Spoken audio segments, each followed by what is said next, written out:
Pandemic was a global catastrophe that impacted economies and livelihood worldwide.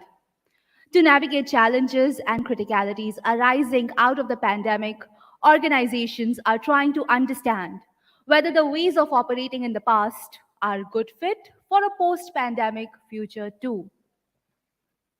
In this endeavor, human resource verticals of organizations have a unique advantage as they are positioned to empower enterprises to recover and thrive in the ever changing world of work, play a vital leadership role in shaping the way that an organization hires and develops talent sources and break away from traditional operating models to create new ones aimed at achieving most extensive and successful work outcomes.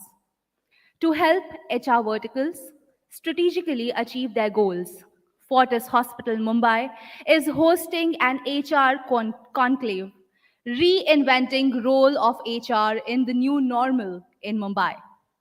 The conclave aimed to help the HRs understand and manage the processes, protocols for well-being of the employees, and way forward to operate in the new normal in the wake of COVID-19 pandemic. I am your host Akriti Anand, and it's time to commence this event. As we say, कोई भी शुभ कार्य ईश वंदना के बिना शुरू नहीं होता है. And following the same rituals, we will begin this evening with the lamp lighting. I would like to invite the dignitaries for the lamp lighting session. Dr. S. Narayani, Zonal Director and SBU Head, Fortis Hospital, Mumbai. Ma'am, kindly step up on the stage for the lamp lighting. Along with her, I would also like to invite the Honorable Chief Guest, Mr. Ashish Kumar Chauhan, MD and CEO of Bombay Stock Exchange. Welcome, sir. I would also like to invite Mr. Ranjan Pandey, Chief Human Resource Officer, Fortis Healthcare. Ms. Rinku Mawani, Business Partner, Sales and Marketing, Fortis Hospital, Mumbai. Welcome, ma'am. Mr. Satish Patil, Zonal Head, Human Resource, Fortis Hospital, Mumbai.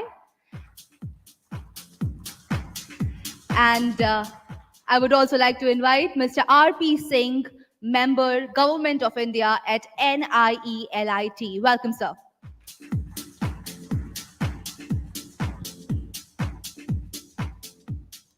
In the presence of all the honorable guests, can we please begin the lamp lighting?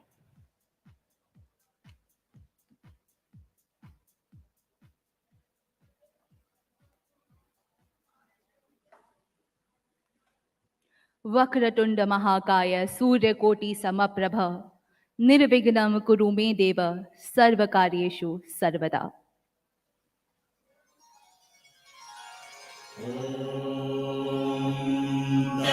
Purushaya Vidmahe Vakratundaya Dhimahi Tanno Ganti Prachodayat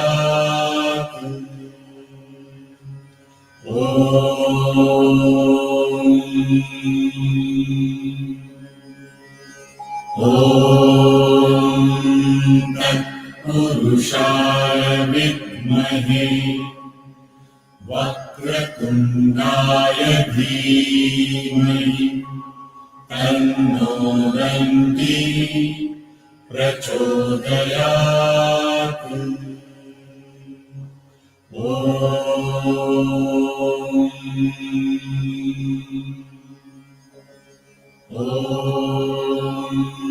Tat Purushaya Vidmahe. Thank you, dignitaries and guests. Dr. S. Narayani, we request you to kindly stay back as we would like to hear a welcome address from you. Let me give doctor's introduction. Dr. S. Narayani, Zonal Director and SBU Head, Fortis Hospital, Mumbai, India. She completed her MBBS from Nagpur and MD pathology from Armed Forces, Pune. She joined Wockhardt Hospital, Mulund in 2002 as a part of the first few employees in the role of head of department pathology, and she went on to take administrative responsibilities as medical superintendent in 2010, and within a span of 2 years, she became the head of the hospital. With her willingness to learn within a short period of time, she made Fortis Mulund from just another hospital in Mumbai to a hospital to reckon in the city. Today, the hospital is considered amongst the top hospitals in the Fortis group, featured in top 10 hospitals in the Week Survey 2018, and definitely one of the best hospitals in Mumbai, catering to national and international patients. Welcome, ma'am.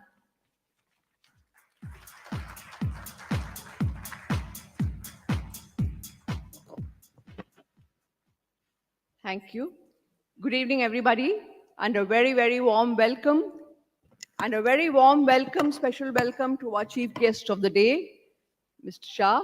And isn't this really nice to be able to come back and meet in person in an auditorium? Wonderful to see an auditorium full of people where we can interact in person, and gone are the days, hopefully, where we were interacting with each other over screens, sometimes with video on and sometimes with video off, not really knowing what was going on.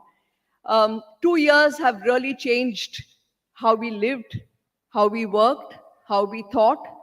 And I'm sure none of us want most of what happened in these last 2 years to ever come back again, excepting one.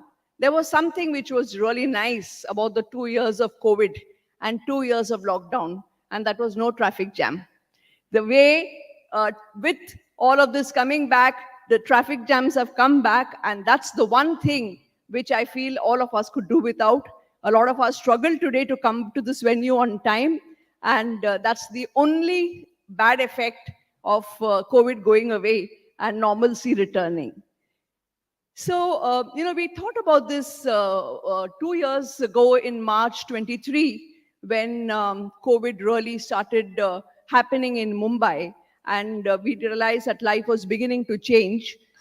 Couple of things as we went into it, as a healthcare organization, we realized that to face this whole situation, it was about having the right human resources. We needed to be there to fight. We needed to be there to provide clinical services. But more than ever, we understood the importance of people, human resources. For us, it was the doctors, the paramedicals, the nurses, but keeping all of them together and keeping people motivated, keeping people from feeling that fear for themselves, fear for family, and being able to put that aside and work for patients was no easy job. But we did it. And as we were going through that, we realized that there was one big thing which was changed, which was happening. And that was about the mental health of people. And so many things were really changing. And this made us realize that there's going to be an additional responsibility of a very different kind on the HR team of every organization, not just the hospital. It's the HR team of every organization, because now you have a very difficult task of, even in normal situations, how do we keep staff motivated? How do we keep, that whole mental health intact? How do you work on, additional stress, all the more now on the work-life balance? And a lot of new things have got thrown up about how we can work. So what's going to be the new normal?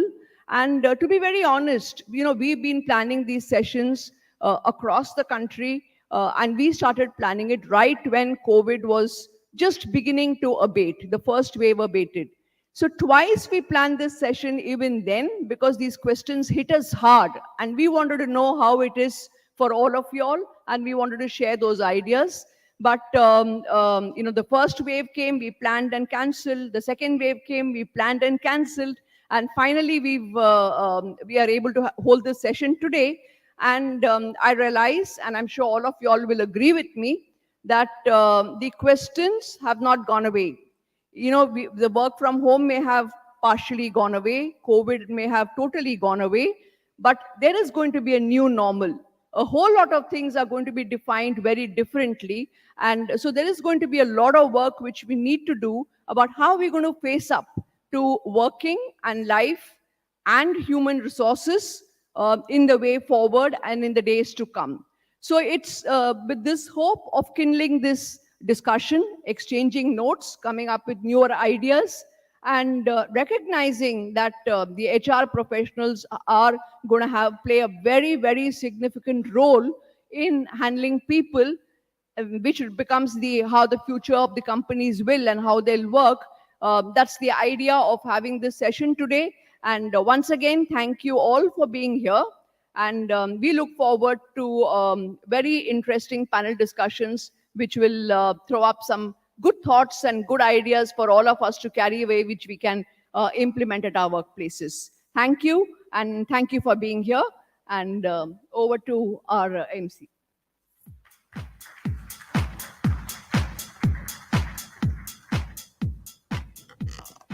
Thank you so much, Dr. Narayani. Kindly stay back as we would request you to felicitate our chief guest, Mr. Ashish Kumar Chauhan. He's a technocrat from IIT and IIM, is the MD and CEO of BSE, Bombay Stock Exchange, with market capitalization of listed companies more than $3.5 trillion.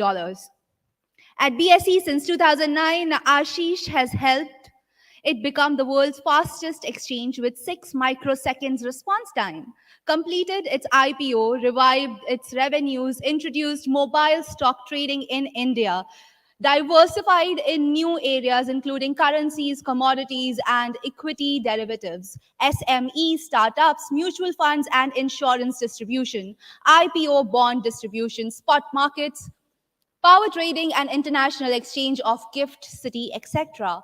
Ashish acted as the CEO of IPL cricket team Mumbai Indians in its formative years and worked as the president and CIO of Reliance Group from the year 2000 to 2009 in the field of IT, e-commerce, public relations, media, telecom, sports, organized retail, IPO, petrochem, refining, oil and gas, etc.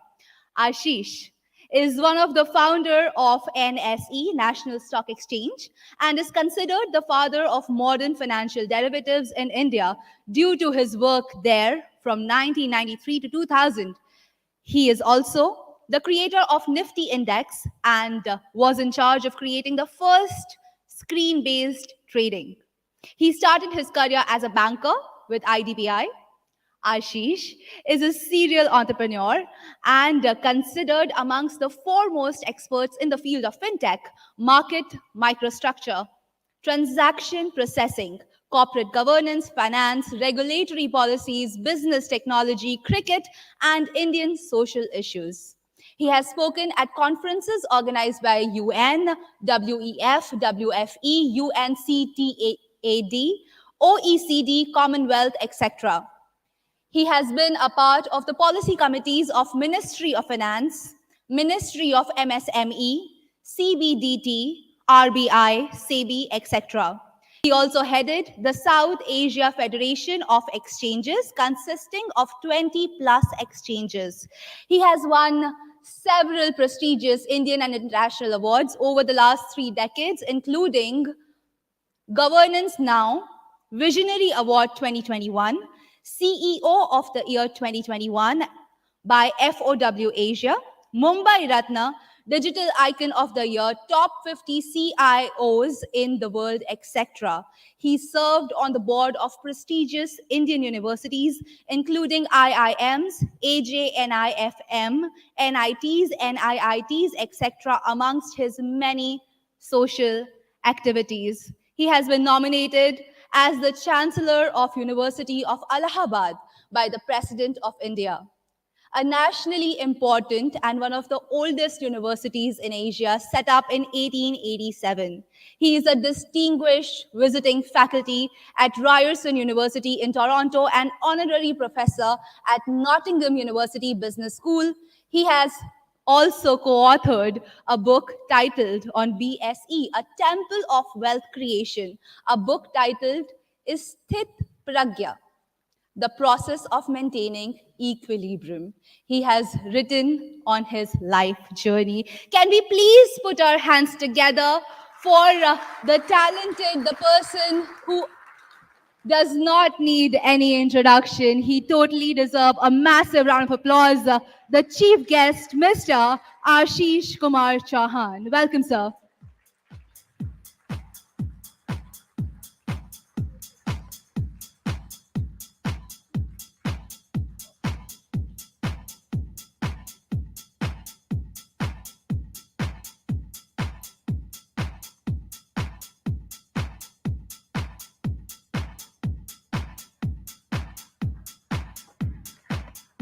Thank you so much, sir, for joining us. It is an honor and a pleasure to have you amongst us.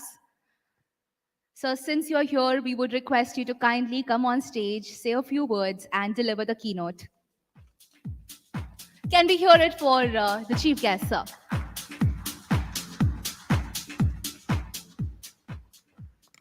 Thank you. Good evening. It's a pleasure and honor to be in front of you.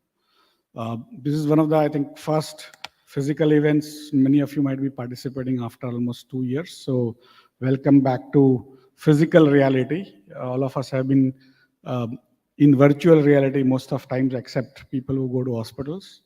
But it's a welcome situation for most of us, despite all the traffic. I think we also seem to be enjoying traffic now. In some ways, this is a conference for HR heads across Mumbai, organized by a hospital. Can you believe it? Even 2 years back, nobody could have believed that hospitals will be organizing conferences for HR heads, right? Imagine the market has changed, right? They are marketing to you. They are calling you out, right? And so world has changed in front of us so much that we have not even realized, and it will continue to change. What happened in COVID is one of the rarest of rare events, but many of such rarest of rare events are happening with alarming frequency. They might be happening in different other fields, and that's why we don't realize. But health is something which affects all of us. That's why all of us, in a way, have been party to this health event, which was like happening after 100 years, not in living memory, right? And so when March 23rd, 2020, Mr. Modi decided to speak to the nation, and he spoke. At the end of the speech, everyone realized that now onwards we can't get out, right? And as soon as his speech got over, I was also at my home. It was Sunday. I listened to the speech and I put a tweet instantly that BSc will continue as normal tomorrow. And I got inundated with calls from media, by my brokers, by investors saying, what are you doing? You're going to kill us. People are going to die and you want to run something flaky called stock markets? You are so greedy. You are not worried about human health and the nation and so on and so forth. And so I had my reasons why we wanted to keep the markets open. And the reason is that whenever in stress, many people will have to go to hospitals, and many of their assets are illiquid. You cannot suddenly change your house into a ready cash to be given to hospitals, right? Or to buy medicines. Stock market is one place. If you have stocks or mutual fund units, you would want to actually sell that and use the proceeds for the treatment and so on and so forth, or helping somebody, even doing charity. And so what happens is when you close down the markets, many markets across the world actually close down for initial periods, but India didn't. If you close down the market, what happens is there is a panic. People who require that money, they will somehow try to sell whatever they have at whatever price they get. Because panic makes you actually sell things, and the price of assets can go down from 100 rupees, which was there yesterday. Suddenly it may become 5 rupees because you want that 5 rupees. You don't even have 5 rupees, right? And somewhere on the line, it's a society's responsibility to provide you that liquidity facility. Whenever society is in panic, the first thing you need to do is to provide the liquidity facility so that you can encash what you have whenever you need. It's not that all of us will require at one point, although most of us thought at that point in time that all of us might die tomorrow, but that was not the case, right? Now we can always think that we were brave and all, but those days were very different. And somewhere on the line, what happened is 1 week before that announcement was made, stock markets were made into essential services by central government. Stock markets were never considered even normal services. They were considered satta bazar, right? From that KL Saigal days, Kundan Lal Saigal days, even when none of us were born, he was singing and he was acting in a movie called Satta Bazar, which was actually about stock market. From there, the stock markets gained a lot of respect, but it was not so. I mean, today also, if you want to abuse somebody, you call him what? Dalal, right? So, especially in politics. But effectively, the reputation of markets were never that high that society will consider it as an essential service.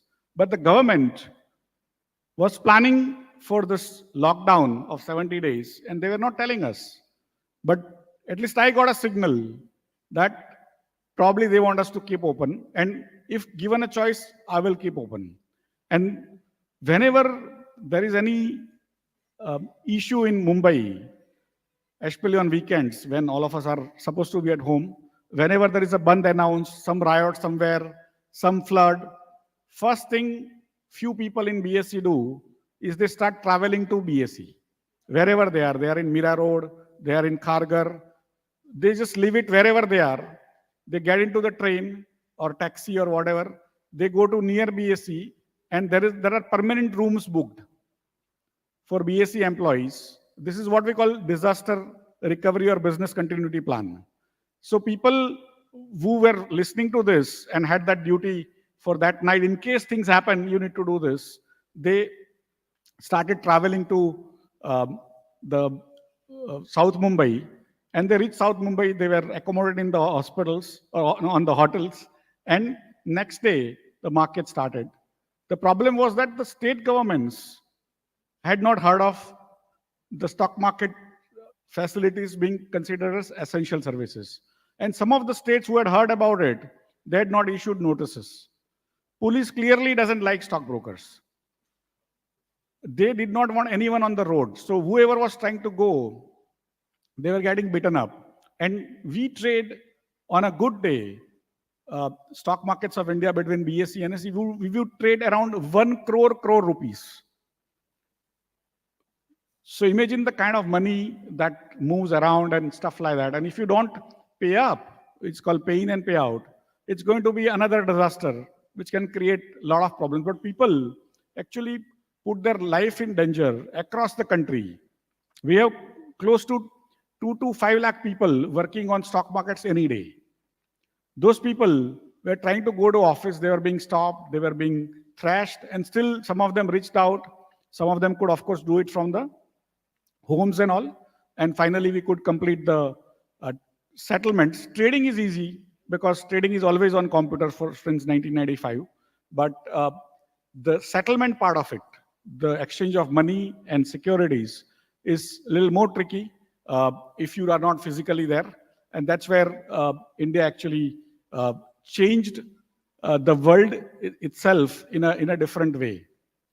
So having given this background to you, I was continuously on phone with chief ministers, chief secretaries of different states, even our own state, their principal secretaries saying, please allow my people to go, let them do the settlements. And then we overnight created an ID framework so that my brokers and their employees could actually put their data, take the ID, print it out, and show it to the police saying that they are from BSE, and so on and so forth. And slowly it took 2-3 weeks for states to give us those essential services tag, inform the police, and so on and so forth. But it was, in a way, a very difficult time. And I'm sure many of you would have also done similar things or even worse and tried to do the business you were doing normally or even abnormally. Having said that, first 70 days were very, very tough for pretty much entire India, right? If you look back, what made Mr. Modi do the lockdown, right? Many people try to think what happened. Everyone blamed him on that day. That uh, in some ways the COVID had not even come to India, right? Few cases were there, and still he locked it down because the scare was so much, and people were dying like flies. At least that was the story, and actually the reality was even worse, right? And first time in almost 100 years, nobody knew how it's going to play out. And those 70 days actually gave us, as a society, chance to not spread that disease. That COVID disease is, for me, the disease of the rich. People who travel abroad got it first. In normal disease like TB and other things, it's the diseases of poor. Most diseases come from poverty. Whereas this disease came from people who could travel abroad in India, unfortunately or fortunately, they are rich people. And so they brought it into India. Of course, some workers from Dubai and other places also brought it. But effectively, it was a different type of disease. How it spread, it was different. And there were also worries that like places like Dharavi in Mumbai, we will have like huge casualties and so on and so forth. So when the lockdown happened, one of the first reactions which I had was, how do we provide food to those people who earn first and then eat later? 80% of India earns first and then eats. All of us who are sitting in this hall are very lucky. We have savings, we have many other mechanisms, we are highly educated, but large, almost 80% of India is not in having that luxury, right? How do we provide them food? And if you have it for 70 days, people can be hungry for 1 day, 2 days, because poor people are. We cannot imagine. But poor people used to staying hungry. But 1, 2, 3, 5 days, and then they come on the road, and then you have Black Lives Matter. Have you heard of Black Lives Matter? It happened in America. Why it didn't happen in India? Why do you think it didn't happen in India? It's because the Prime Minister decided to provide free food to 80 crore Indians. We take it so easily, all these numbers, 80 crore, 50 crore, 5 crore. We don't even think, but 80 crore is larger than the entire population of Europe, America, Canada, and few more other countries. They've been provided food free for last 2.5 years. Can you believe it? A poor country like India, which is in the ranking of probably 130 or 140 or probably even 160 in terms of per capita GDP, is able to provide free food to 80 crore people. It is unheard of. 2.5 years. You can provide for 2 days, 5 days. No inflation happened. There is no incident in India of even 1/10 the size where inflation did not happen. Inflation was rampant because shortages happen. People start hoarding and stuff like that. It happened. Hoarding also happened. But inflation didn't happen because they ran actually trains. Trains were closed, but they were managing trains by sending trains full of grains from Punjab to Chennai and so on and so forth. And then the opposition started working, saying people need to go home. Why they have to go home, nobody knows. But in bad conditions, they have to go home and spread that disease to their villages, which is what they did. But it was such a story, it was made into a humanitarian story saying they need to go home. Why? Nobody knows. Normal life, they stay here. It just, basically, it was supposed to be, in a sense, create an issue where none is there. And so, again, trains were run, probably 3 crore people were shifted across in entire country. No other country did that. In fact, if you look at it, Ukraine, 20,000 Indians have been shifted. Which country did that? And we keep on still blaming our government. Why I'm telling you this is you need to understand we have been so lucky. I was just checking how many people have been affected as of date on COVID. 49 crore people have been affected. India's rank on number of people who have been affected by COVID is second. in absolute numbers after US. They are, I think, 81 lakhs or 8 crore, 10 lakhs, and we are like 4 crore or something like that. But in terms of the per million numbers, we are 149th. Number of people affected by COVID in India till now is 149th. Just go to worldometers. I'm not making up numbers. Just go to worldometers, and many people tend to believe that all Indian numbers are fake and they're underestimated, but entire world is honest. Boss, I can tell you, entire world is equally bad. We have a tendency to blame our government, our society, ourselves, and think we are liars, which we are. But that doesn't make everyone else Raja Harishchandra. China stopped counting after 80,000. First 80,000 until now, they are closing down Shanghai just now. But they don't seem to have numbers, and none of our media is asking there. And we are also not asking because we want to ask our government, right? We fight with our husbands, our wives, not with the neighbors. Similarly, here we fight with Modi. We ask him tough questions. What is there? And then it basically boiled down to providing food to so many people, which has been provided. Then it's boiled down to logistics. One of the earliest worries I had was that if you have anarchy, when people are hungry, they come on road, and that happened in America. Black Lives Matter is not Black Lives Matter. It is basically people with no food, no money, nothing. Today, in China, they have quarantined 60,000 people are shifted as of now on this today out into the quarantines, and they will have to pay from their pocket $24 for food per day and $47 for stay per day. Government is taking that money.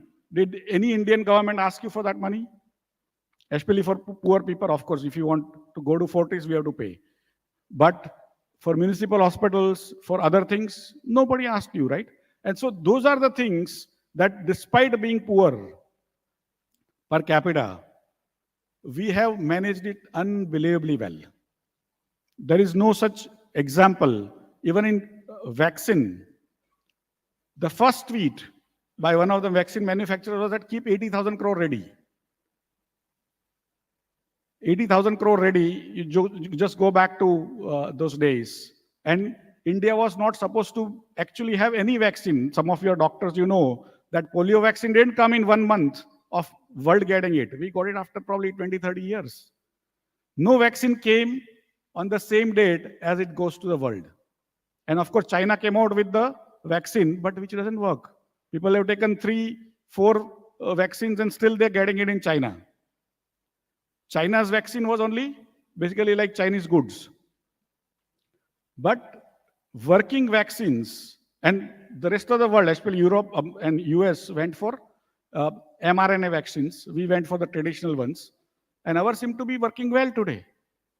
Today, India had 1,000 new cases in a population which is 18% of world population, right? Only 1,000 new cases. That doesn't mean tomorrow it may not happen.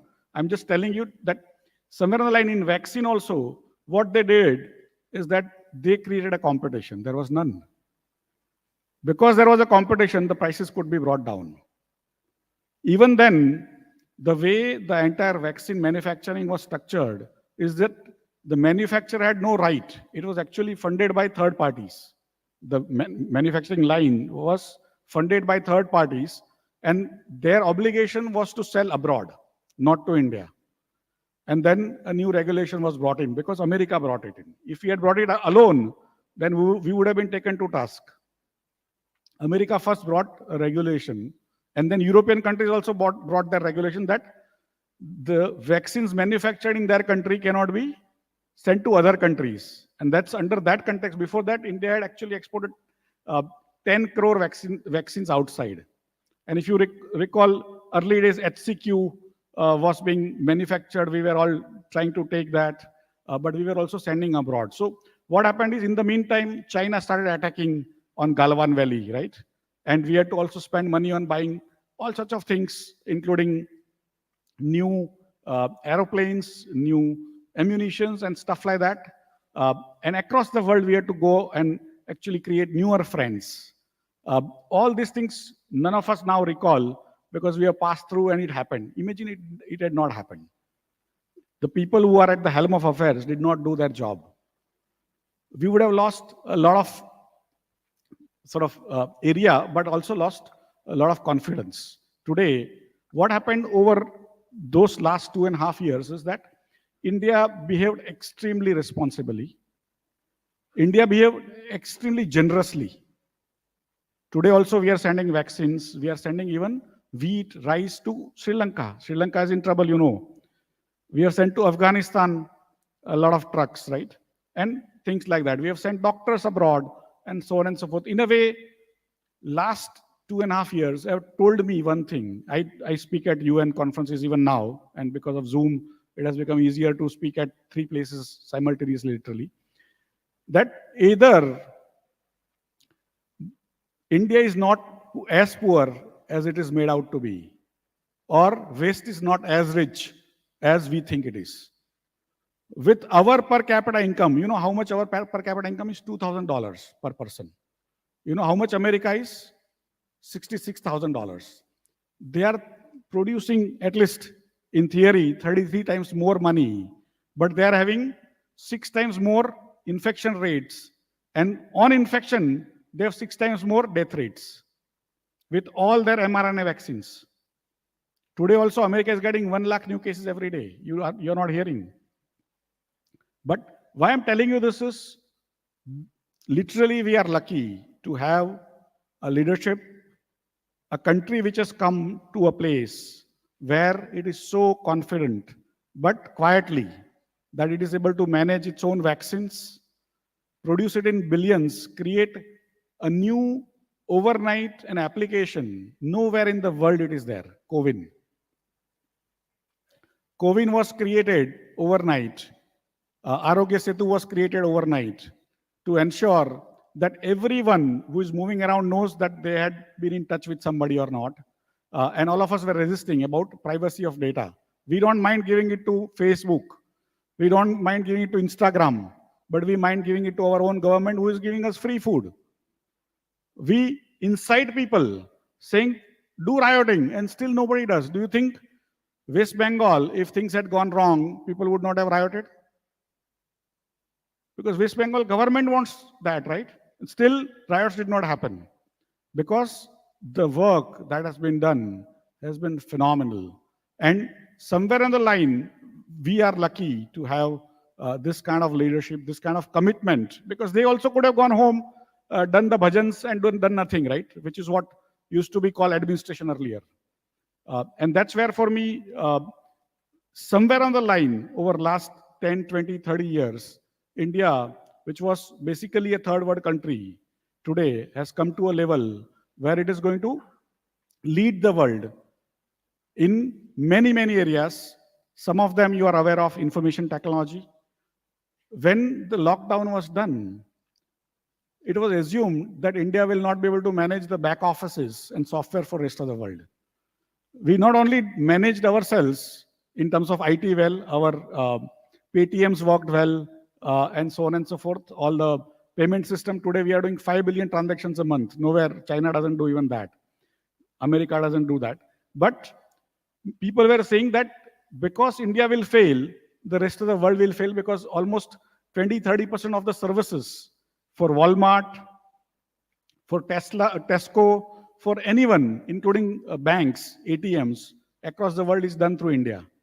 If you can't come out of your house, how will you be able to run the world? But despite all the odds, every Indian worked hard and we ran the world. We did not only run ourselves. Don't be fooled. We ran the world. And that is the responsibility we took to ensure that everyone's ATMs everywhere in the world are complete, full. When they want to take out money, it is available. When they want to do grocery shopping on their websites, it is run by Indians, right? And that is the commitment that India is a very responsible country. India knows how to do things. And overnight, companies which were not automated became automated. We had huge worries that if we don't even allow me to log in from my home. uh, because of security reasons. I get around 8 to 10 lakh attacks every day on cyber security. We are a nationally important critical infrastructure, and we can't close for a second also. My scale is 5 lakh orders a second.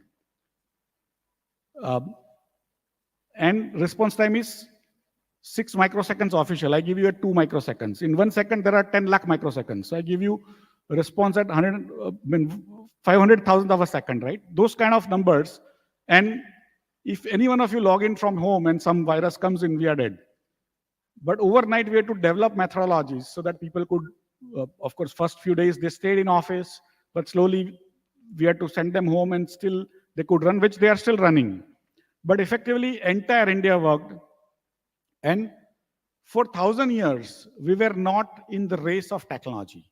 Technology is the only thing that changes the world. Any change happens, it happens only through technology. The society surrounds it. 1,000 years, we forgot how to use technology, how to adapt to newer technologies. People came from outside, subjugated us, looted us, went out.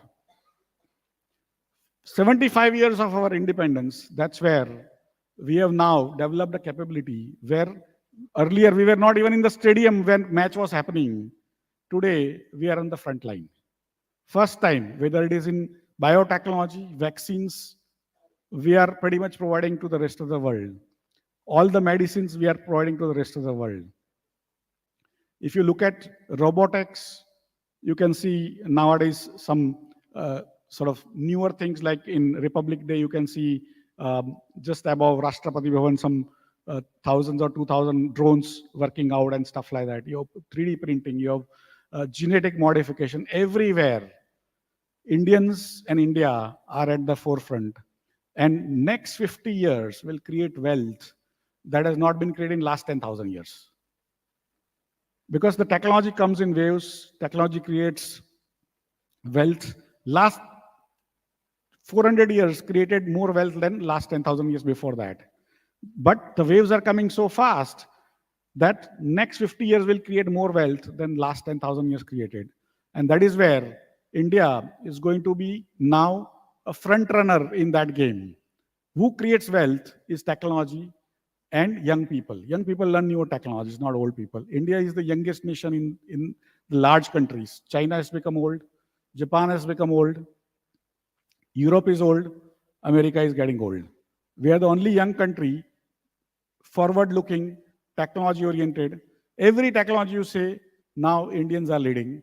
And for me, that's why most of the wealth that will be created in next 50 years is going to be by Indians. And that's why, since I come from stock market, who will create is young people. They'll open up companies. Please invest in them so that whenever they create wealth, you will share. Otherwise, again, they might create wealth, but Americans will invest in them and they will actually take away most of the wealth. With that, I hope I've given you a perspective of how India has done well. And there are many, many facets of this, but we are lucky that we are all surviving. And thank God that we have this leadership and all of you are part of the leadership. So let's work as one country, one people. And somewhere on the line, we have to find our place in top of the Committee of Nations in next 50 years. Thank you very much.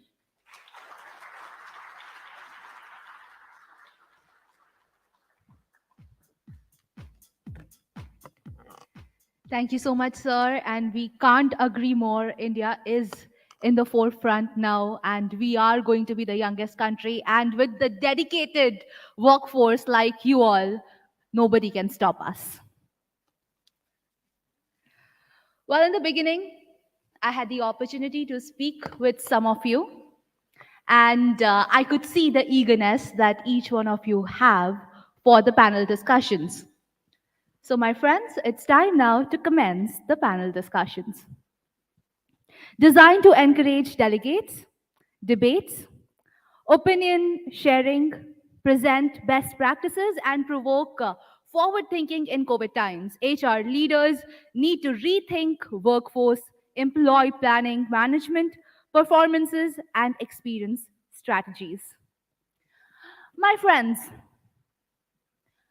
History is evidence that there has always been a gender difference in our workforce. There has been a gender inequality, and disease also, in a way, affect men and women differently in terms of their lives and livelihoods. This pandemic was no different. It has expanded the gender inequality and disappropriately impacted working women in many ways. Experts fear that the marginal gains that were made in the last couple of decades could be nullified because of the effect of the pandemic. Well, in order to address this and many more questions, we have the first panel, which is on women at work navigating the pandemic. I would like to invite our moderator, Dr. Supriya Amay, Facility Director, Fortis Hospital, Kalyan. She is a clinical microbiologist by qualification with more than 15 years of experience in microbiology, infection control, and hospital administration. Welcome, ma'am. Can we hear it for doctor?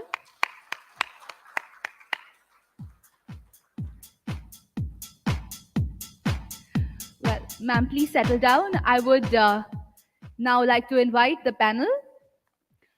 Ms. Anisha Udeshi, Senior Director at Cipla Limited, skilled in management claims, management, risk management, and business strategy. Welcome, Ms. Anisha Udeshi.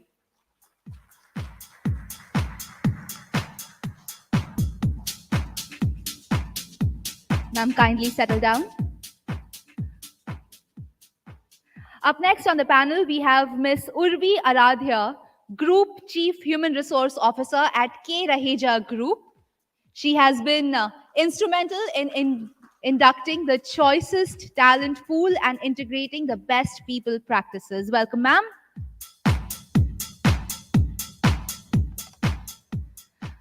Well, up next on the panel, we have Ms. Shraddha Pradhan, Vice President, HR with ICICI Lombard Insurance. She is an HR professional with 25 years of work experience across industries, multiple countries, Fortune 500 organization, and large-scale GPTW workplaces. Welcome, ma'am. Well, we have some more talented ladies on the panel. Up next is Ms. Padma Gupta, Director, HR and Customer Experiences, South Asia, Hafel, India. Ms. Padma Gupta comes with over 20 years of rich experience in human resource management across diverse industries like manufacturing, hardware, and building materials, oil and gas, and consulting. Welcome, ma'am. Up next, Akshada Mali, Head Human Resource, Vakarangi Limited, HR professional with 20 years of experience in the entire gamut of HR. She has worked with various companies in different sectors, manufacturing, logistics, and service industry. So here you have the beautiful, gorgeous, and talented panel. Over to you, moderator, ma'am.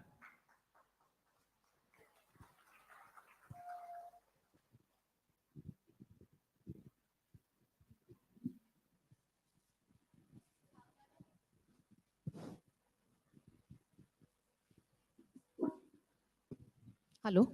Yeah, I'm audible. Thank you. Thank you so much. It's a pleasure to moderate this session today. And we actually had a good time to ourselves in the green room that we spent. And we actually enjoyed much of the time there. So we're discussing various issues that currently the HR heads are handling. I'm sure each one of us have gone through the COVID. Each one of us has experience to share. But since we have senior HR leaders with us today, I think it's extremely important that we share our opinions and have little debate and share best practices amongst how women have navigated through the pandemic and what's going to be the new normal for them after the pandemic is now nearing an end. So let's begin with the panel discussion immediately. And I would start with the first question.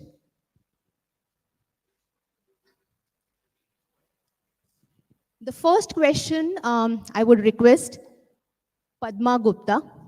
She is Director Human Resource and Customer Experience, South Asia, Hafil, India.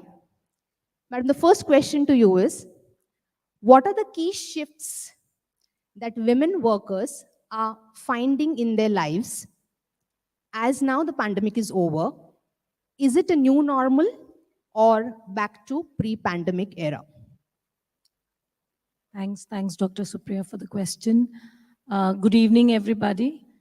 I think, with due respect to all the men folk in the room, there has been a shift in every person's life. COVID has been, in many, many ways, a life-changing event for all of us. Especially for the women folk, I think the shift became more pronounced during COVID, when the realization that you are a dual provider sunk in pretty heavily. So you were inundated with responsibilities at the workplace, and you were also inundated with responsibilities at home. The role of the provider became pronounced more than ever. In my experience, even at the workplace, the whole sensitivity and the acceptance about the change the women team members could bring to the table, the emotional quotient which was handled during COVID, I think that is going to stay. Some of the shifts which are sad, which have happened to the women workforce, is that a lot of women workforce compared to the male counterparts were forced to shift out of the workforce because for reasons as simple as there being no availability of another caregiver at home. Some of the women, the schools were closed, the childcare facilities were closed.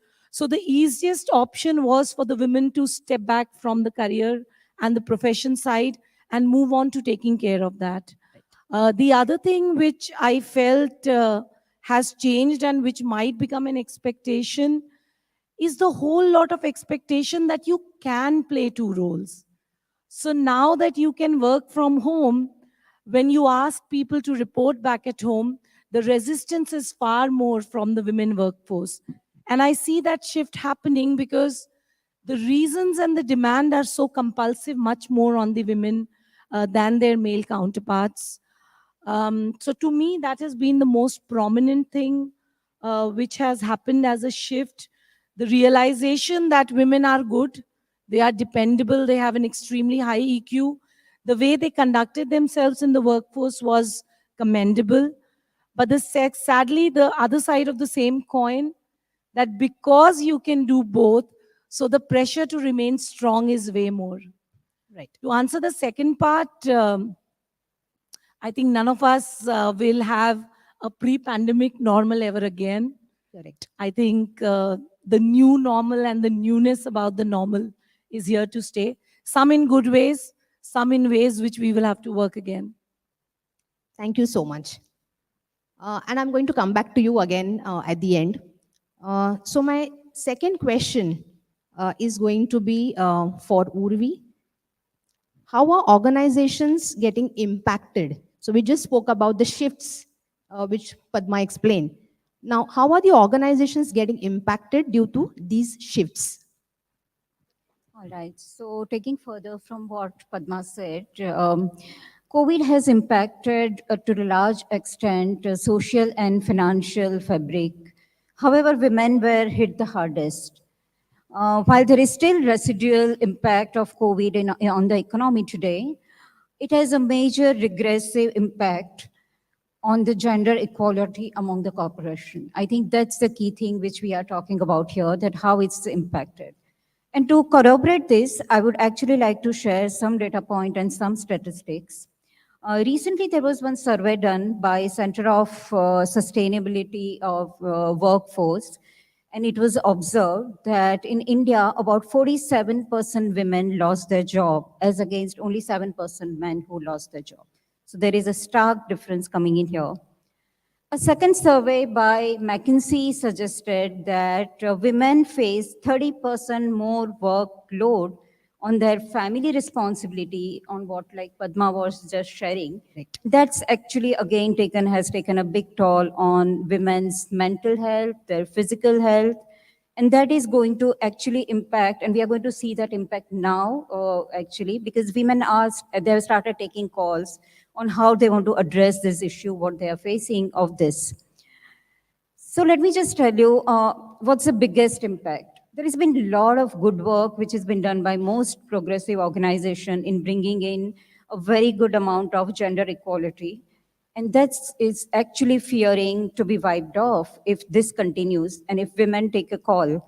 And fearing thing is, recent one more data point here is that Deloitte did the survey, and it came out that 62% of women want to change their job in next 2 years. And most worrisome is that 26% of women want to quit working altogether. Now that's where the organization is going to lose out, because when I said organizations have done a lot of good work on gender equality, this is going to get wiped off. Organizations are going to lose out on diversification big time, and that is a huge impact which we are fearing. Thank you.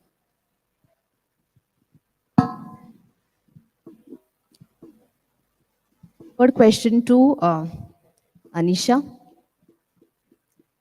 How has the role of being household provider and additional role of taking care of children added to challenge for working women? And there is a sub part to it. How are they grappling with this change? Thank you, Supriya, for asking this question. It is very close to my heart because when I am working, I'm definitely a work person at my workplace. But I also accept a role of mother or a friend or a caregiver very easily. Being a woman, I am definitely an essential services for every household and every corporate. So taking care of family, including children, comes naturally to me. During this pandemic, it is not only that my own family that I took care of, but I took care of the other members of my team, my organization across the globe, primarily by listening to them. Because when the COVID started and the lockdown started, we hardly had any shoulder to cry on or had anybody to talk to, because all what we were looking at was those black screens. And throughout the day, we used to be having that kind of a role to play. So taking care of those employees when they had issues or they had some challenges, uh, we were the ones who were available to them, and we tried to help them in the way that was required for. One more thing that I realized during that time was, and I definitely agree with what Urvi said and what Padmas mentioned, that most of the women, they had to lose out on their jobs. And again, we do not think that they are able to go back because a lot of upskilling is required. That is going to be one of the challenge for coming days to for women especially. And during the COVID times, we have created that ecosystem, a bigger ecosystem with a wider family network. That is going to be asking more. That is going to be more demanding, I would say. And women folk would have to be catering to that again in the times to come. So these are some of the challenges that we have faced. But at the same time, I feel, it has created a very big family bond for all the corporate employees. We started knowing their family members' names, which we had almost lost it. We started to connect with our own family members, because I remember we used to be having Saturday evening call with our family members, our friends, for half an hour or 45 minutes, and used to talk about everything happening in the ecosystem that we were surviving. So we started knowing the names of their pets, we started knowing the names of their family members, and we also started understanding their problems. So as a human being, or as a HR Connect person, I think I become more human after COVID. And the other benefit that I could see in the workforce was that, their family members, the older family members and the younger family members, they both were taken care of, with of course a lot of input from women, because I always say that a woman, the name, the adjective includes men also. And there was a new concept of shared responsibility that got evolved. Men started appreciating the kind of work that we were doing. And like, earlier when we were managing schools and the maids and the other work that related to at home, we were able to effectively convey to our bosses that we were useful. So balance, managing a work life balance became more evident as a woman, and that is what I feel is a big plus point. And I slightly differ on gender diversity getting hit, because women folk across the globe, across centuries, have come up victorious when they are pushed against wall. So I think if we can survive a birth of a child, I think we can survive this also. I'm very positive and optimistic about this. So I think, that is what we have gained as a woman, and this will continue. Only thing that we need to have this confidence that we have gained in last 2 years. We have to continue having that faith in ourselves. And as nation also, sir mentioned that we have to be working as one India. I think we need to be working as one Indian, and kind of give support to men also at times. Yeah, I think very important 2 points from this answer, Anisha. One was the shared responsibility in the family, and the other is, of course, though we were more homebound, I think that gave us an opportunity to really bond with the family members. So, yeah, I'll then now come to the next question. The next question is for Akshita. Has this pandemic made, and no, everything is just falling as in the trail. I mean, of course, you can answer any of those questions you find relevant, which was asked to the earlier panelist. Has this pandemic made women more resilient? So just now, Anisha said that, if you're pushed to the wall, you can surely survive. Has this pandemic made women more resilient, or are they facing a burnout?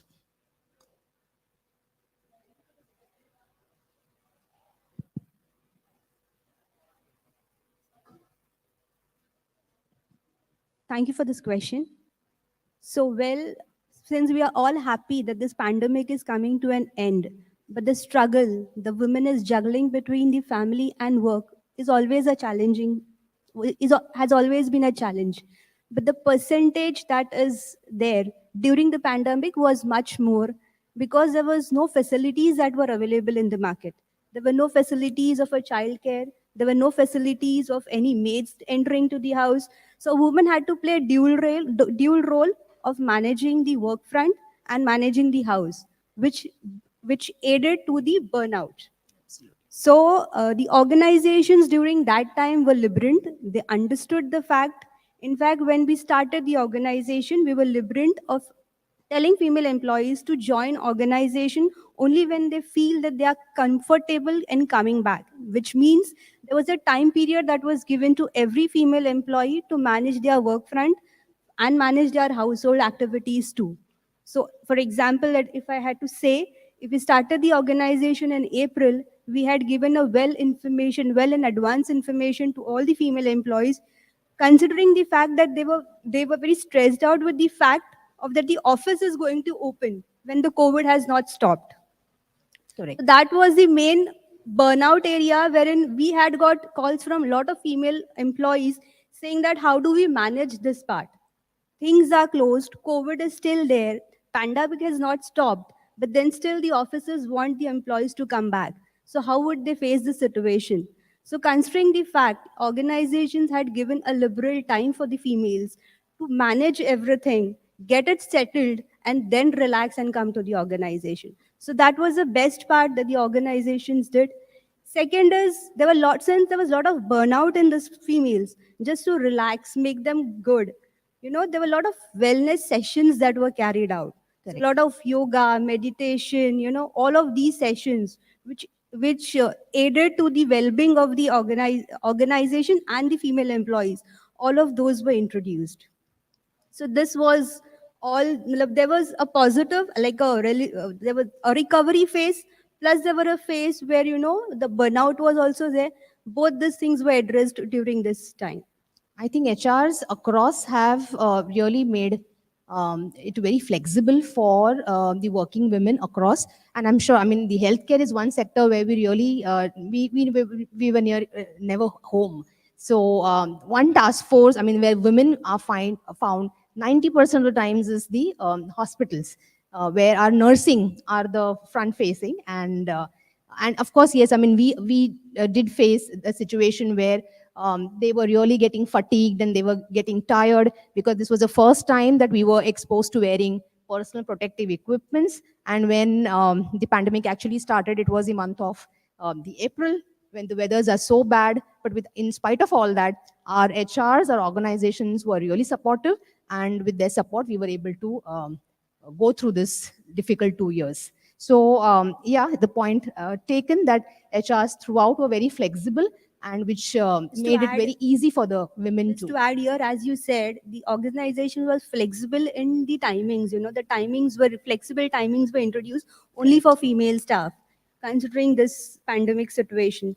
Plus, females were also allowed to come with their child at, so as you say, child at work. This concept was also introduced. You Okay. could bring out your child, put him in a crush facility, which is just nearby or maybe in the organization, and let the mother work at peace. So this was also introduced. Yeah. Thank you. I would go to Shraddha now. And the question for you is, how are organizations willing to take some steps to ensure work-life balance for female employees? Sure. So hi everyone. Begin by saying there were first time realizations for women. So I think all the time we talk about work norms and we all know what happened to productivities and a lot of measures the organizations took place. One major change which has taken place is the home norms got affected. And couple of things were in that quickly to highlight. First time we got to know the importance, not that they are not important, of nannies and our housemaids who were not available. Only 30% of women were having that help available to them.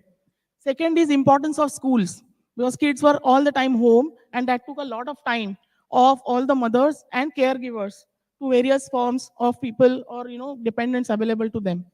The third thing is it also actually led to a lot of burnout, because with all this pressure, the time available to women were less comparatively. Sorry to say, but the men in office were having relatively more time, although they were sanitizing groceries.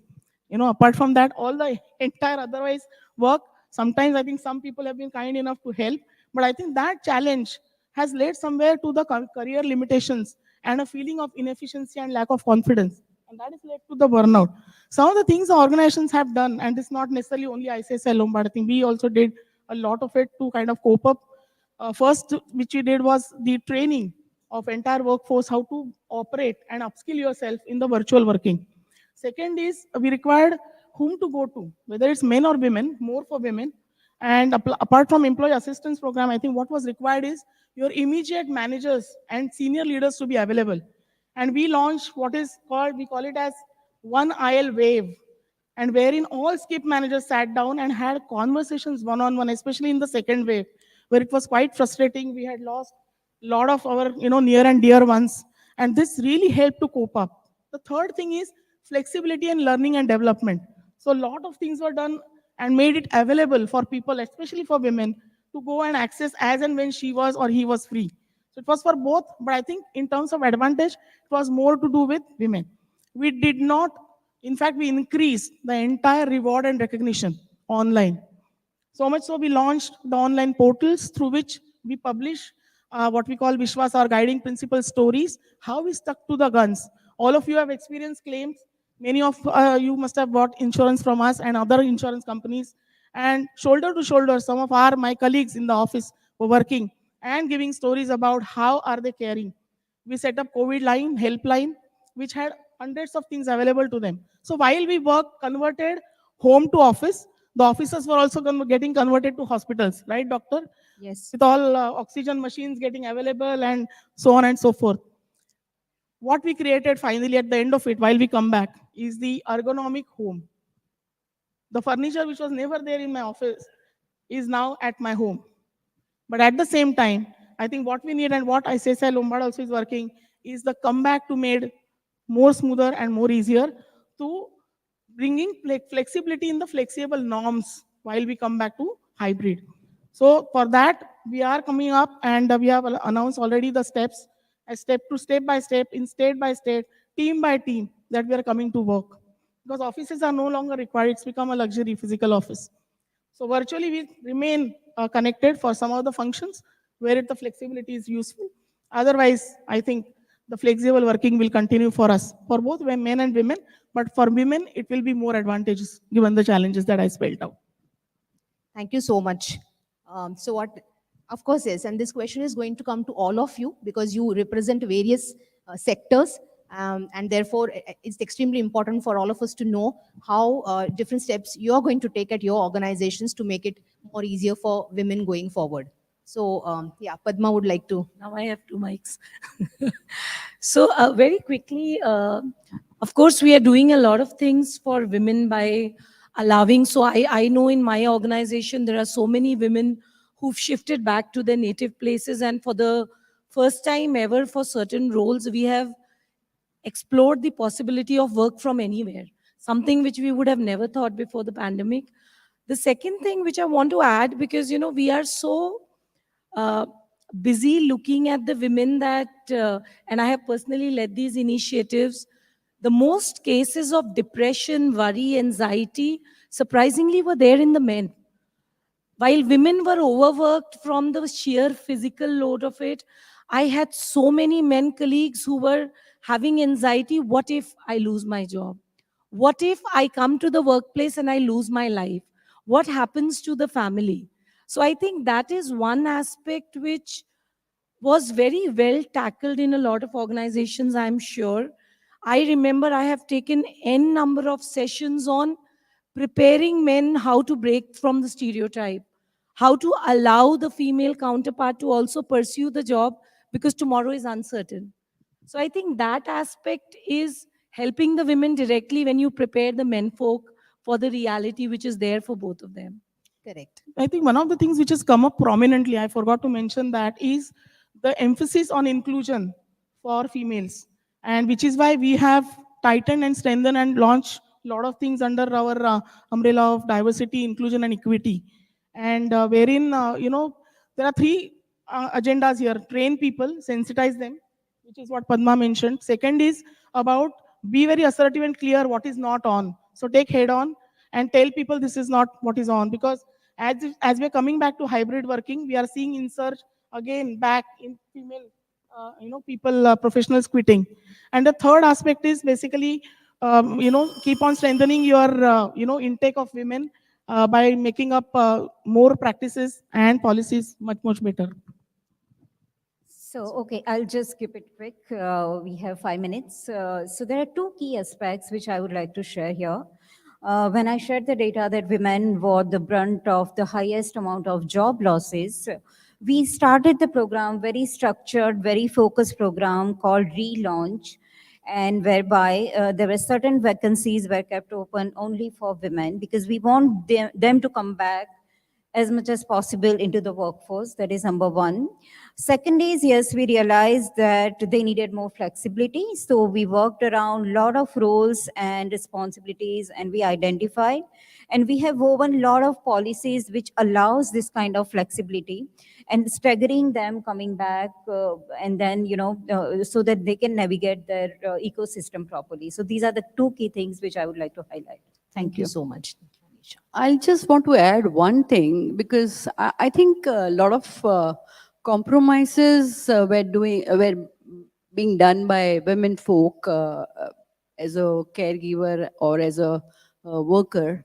So their health is also compromised, and generally we see that tendency in women that okay, if my family's health is very important.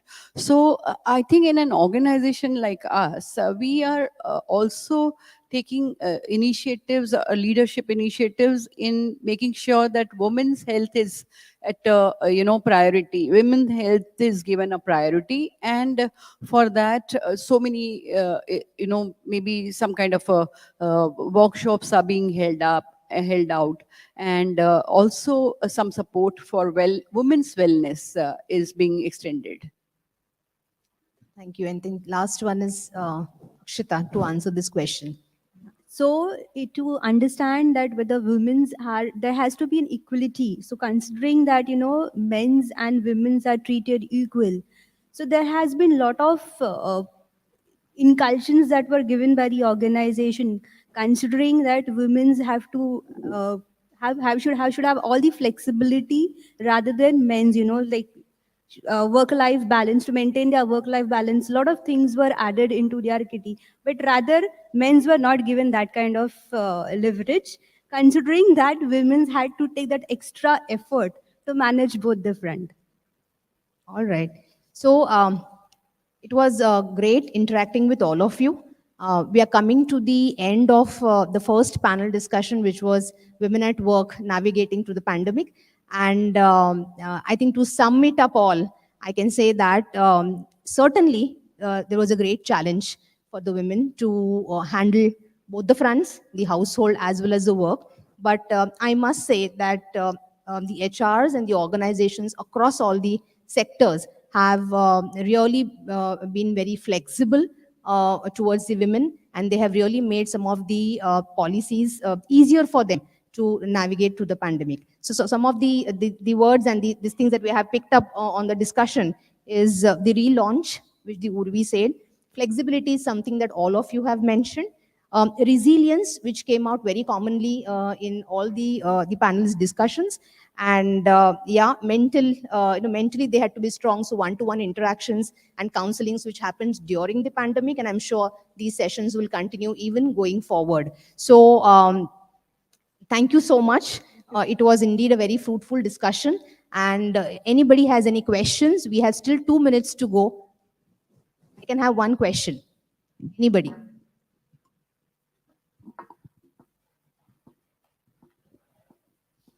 Any question? All right, so all of them are going to be there with us towards the on the dinner, and I think we can interact more with them to understand how they have really helped the women workforce in the workplace. Thank you so much.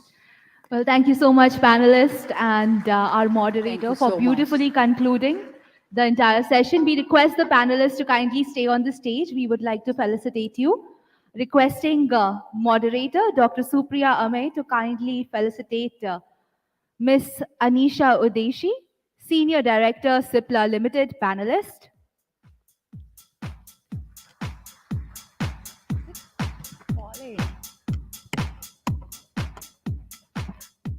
Up next, we would like to felicitate Ms. Urvi Aradhya, Group Chief Human Resource Officer, K. Raheja Group.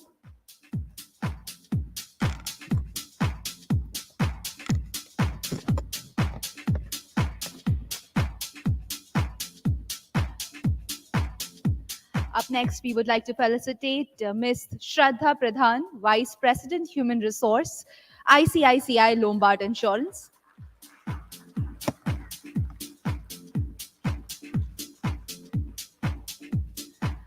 We would like to felicitate Ms. Padma Gupta, Director, Human Resource and Customer Experience, South Asia, Hafel, India.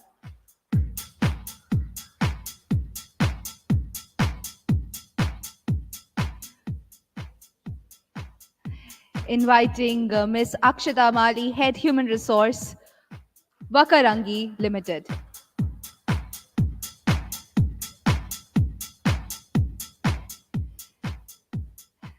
Thank you so much, lovely ladies, for sharing all the insights. It was a brilliant session. I thoroughly enjoyed it, and I'm sure everybody in the audience also enjoyed it. The women, definitely, I see a beautiful smile on their face, and the men, we got a chance to understand women a bit better, didn't we?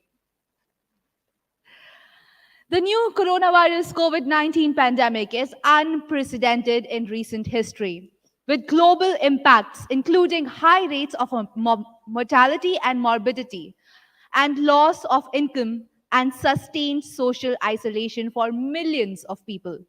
The effect of crisis will have on population's mental health, both in the short and the long term, is unknown. There is minimal evidence about the acute phase mental health impacts of large-scale epidemics across countries. As corporate, it is our responsibility to prepare our employees for the constantly changing world of work and increase pressure. The pandemic has radically transformed the world. Businesses are run and services delivered. Remote working disrupts a healthy work-life balance.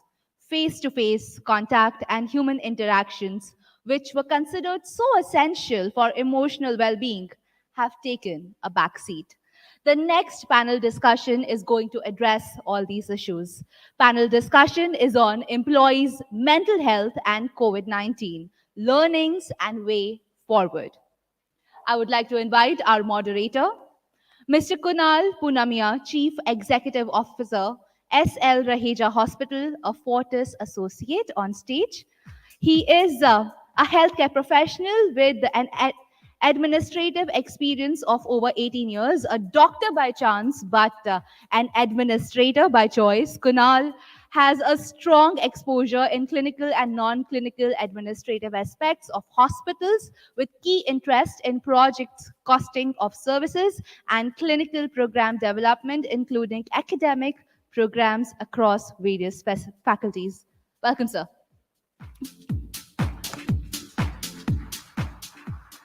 Well, on the panel, we have Mr. Manoj Sharma, Senior Executive Vice President and CHRO of Adani Electricity. He has 35 years of professional experience of working with large corporates. Also, a Chairman, SOCHAM, National Council of Industrial Relations, Policy and Reforms. Welcome, sir. Mr. Manoj.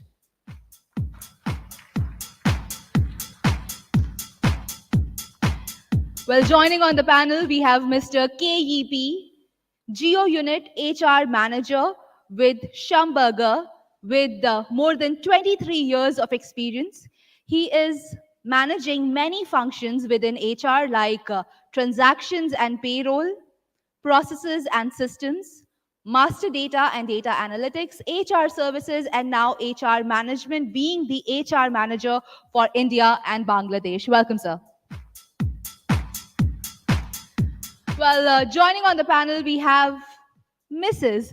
Sangeeta Parameswaran, Head HR Operations, Blue Star Limited.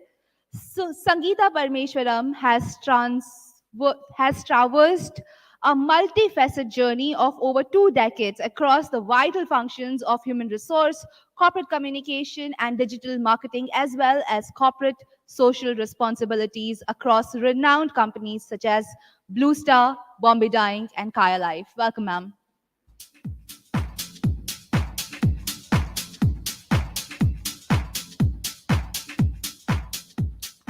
Up next on the panel, I would like to invite Mr. Suraj Kumar from Axis Bank. He is a human resource professional with 26 plus years of experience in HR domain across banking and manufacturing industry, with significant exposure to change management and strategic HR. Currently, he is the Senior Vice President, Human Resource. Welcome, sir. Well, last but not least, on the panel, we have Mr. Joydeep Roy. He is the Human Resource Leader for Advisory at PwC and has 26 years of experience in various leadership roles, played a critical role in highly successful team acquisition, strategies, and leadership hiring and setting COE. Welcome, sir.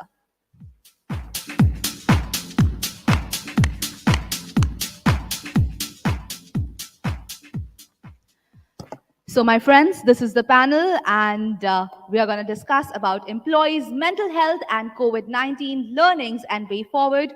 Over to you, moderator, Dr. Kunal. Good evening, everyone. Thank you for the warm welcome. Well, mental health has been a challenge during this pandemic. We healthcare professionals were continuously working in the premises of the hospitals dealing with COVID. And like Dr. Narayani pointed out, probably the only good thing about COVID was there was no traffic on the road. And probably that was the most peaceful moment. Driving to work and driving back home probably was the most peaceful time of the day, where you are not encountering traffic and you are on your own on an empty street. But otherwise, it definitely took a toll upon you.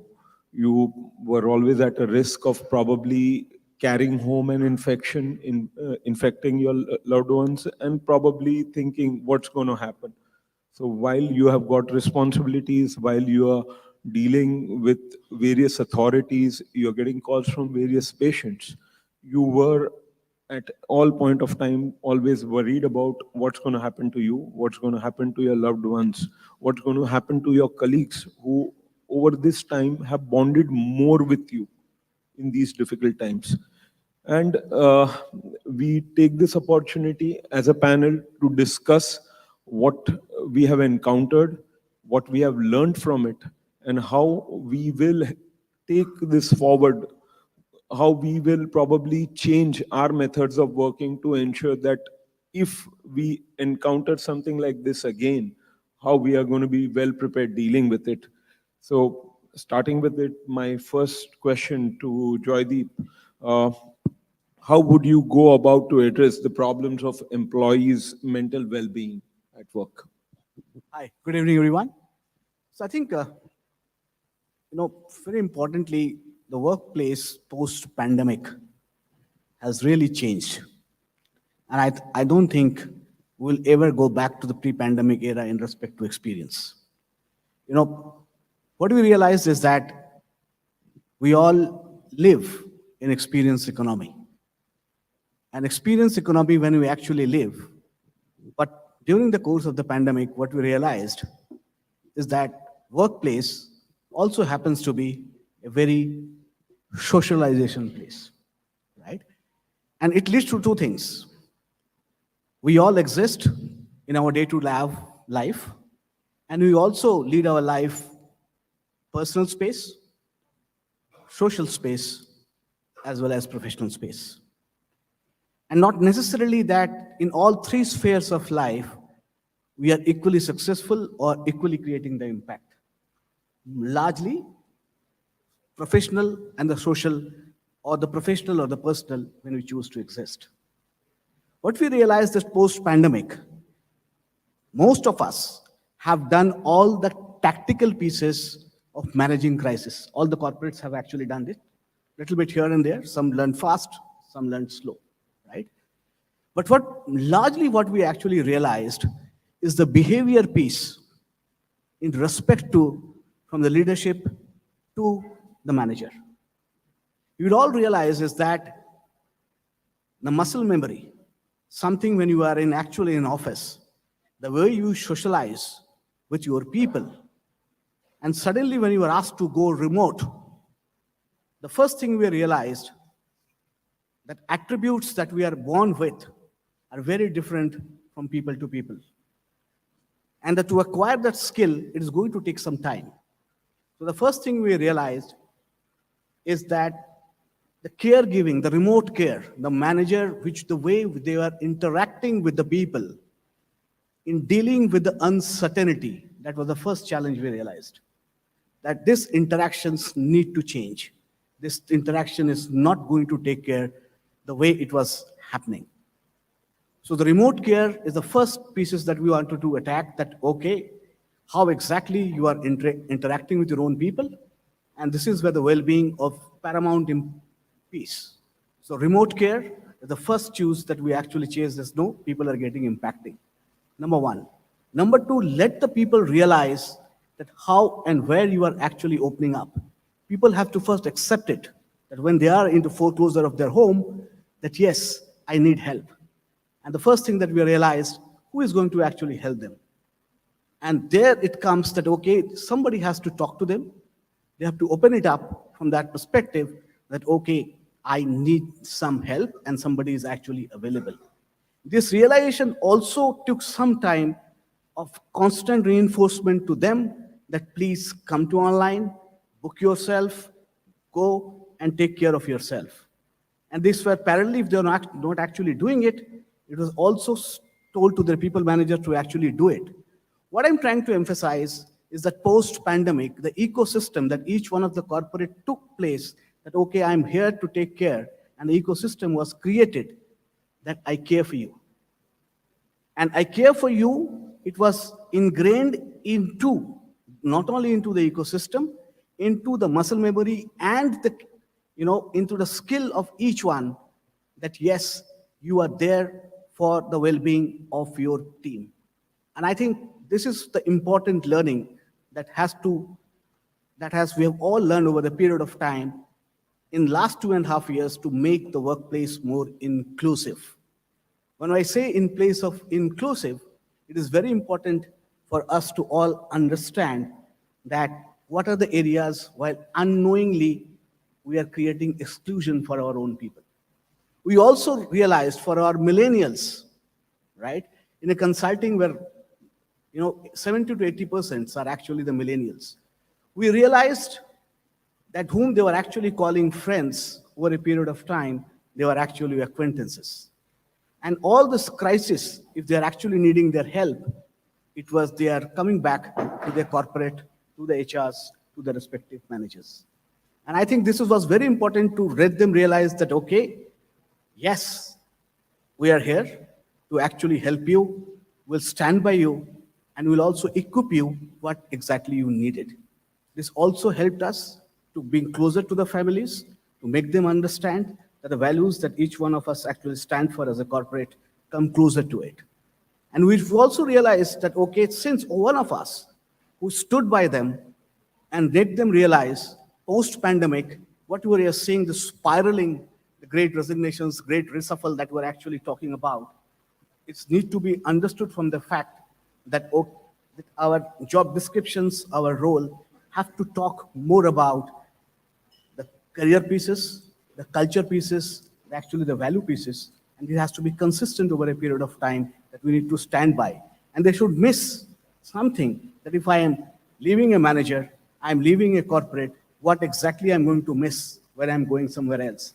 And this all corporate needs to emphasize to the fact that yes, we are here and we are here to add value for you. I think this is the all-going way, because we have seen that during this period of time, people, so uncertainty, so much of anxiety, that what will happen to us. So this comfort level from time to time, it has to be given in respect to the economy, in respect to their career, in respect to their future, that we actually stand for. And I think that's going to a long way for all the mental peace and the mental well-being that we are talking about, ingrained into the policies, that if you are touching base with those policies, with the respective corporate, we are there for you. Yeah, over to you. Thank you, Joydeep. One thing probably what you very correctly pointed out was probably a manager from a mentor has probably turned into a friend for his employee. My next question is for Suraj. Like, as we move into a different zone where we are doing a lot of work online and from the so-called comforts of home, where are we on actual work-life balance, and how do we help our employees find it? Hello. Hi, good evening. So, when pandemic hit us and when Joydeep was mentioning about mental well-being, I think all of us in different organizations, we treaded that path and it was a journey, right? And I think we have also matured as individuals, as organizations to handle this situation. This work from home was a necessity when pandemic started. And Axis Bank, obviously, we were very quick and nimble to transit to technology and leverage technology to make access to more than 50,000 people to actually accessing and working from home. But yes, there was a large number of people who were actually at the branches, being the essential services, to take care of their mental being as well, and even today, I think, most of us, in fact, in our bank, we have also got a consultant onboarded to actually counsel people, even today, because as youngsters, people don't know whom to confide with, whom to discuss with. And in terms of and so is the case of flexibility and providing that work-life balance. Work-life balance, in my opinion, is not one size fit all. And so in the bank, we provide different avenues. We have flexible working hours. We have work from anywhere situations. Uh, we have roster systems. In fact, we have done away with also, fixed seats arrangements. People can actually, we have a hot seat booking, and you can just book your seat whenever you want to work, and you just go and work there. So technology we have leveraged in a big manner. And above all, in a work-life balance, we have recognized and we've actually branded it that specifically for, I was listening to the panel before us, and the challenge of women working in this situation specifically. So we've actually gone and coined that housework is work, and actually talked about it. And we advertise it, and we are seeking even, in fact, resumes of housewives who want to come back and, resume work. And that is being taken into consideration, and providing them flexibility to work wherever they can, managing their life as well. Because situations are so very, very diverse. Uh, there are working partners. Uh, there are women employees who are actually the in Indian society, normally people think that it's the male who is the single breadwinner, but it's not so. And there are women who are so resilient, and they are actually managing difficult situations, right from managing children, their anxiety levels. And in our branches, when we come across so many hues, different regions, that's the beauty of the bank. It gives you a perspective of right from north, south, east, everywhere, right? And we've come across women who are so very less resilient. I must say I must acknowledge today, and we have acknowledged it, that women are by far more stronger than men. Okay, men men tend to fake that they are strong, but physical strongness is not about being strong, but it is more about being resilient and being have you heard number of heart attack cases more in women than men, right? Just imagine the kind of resilience they have.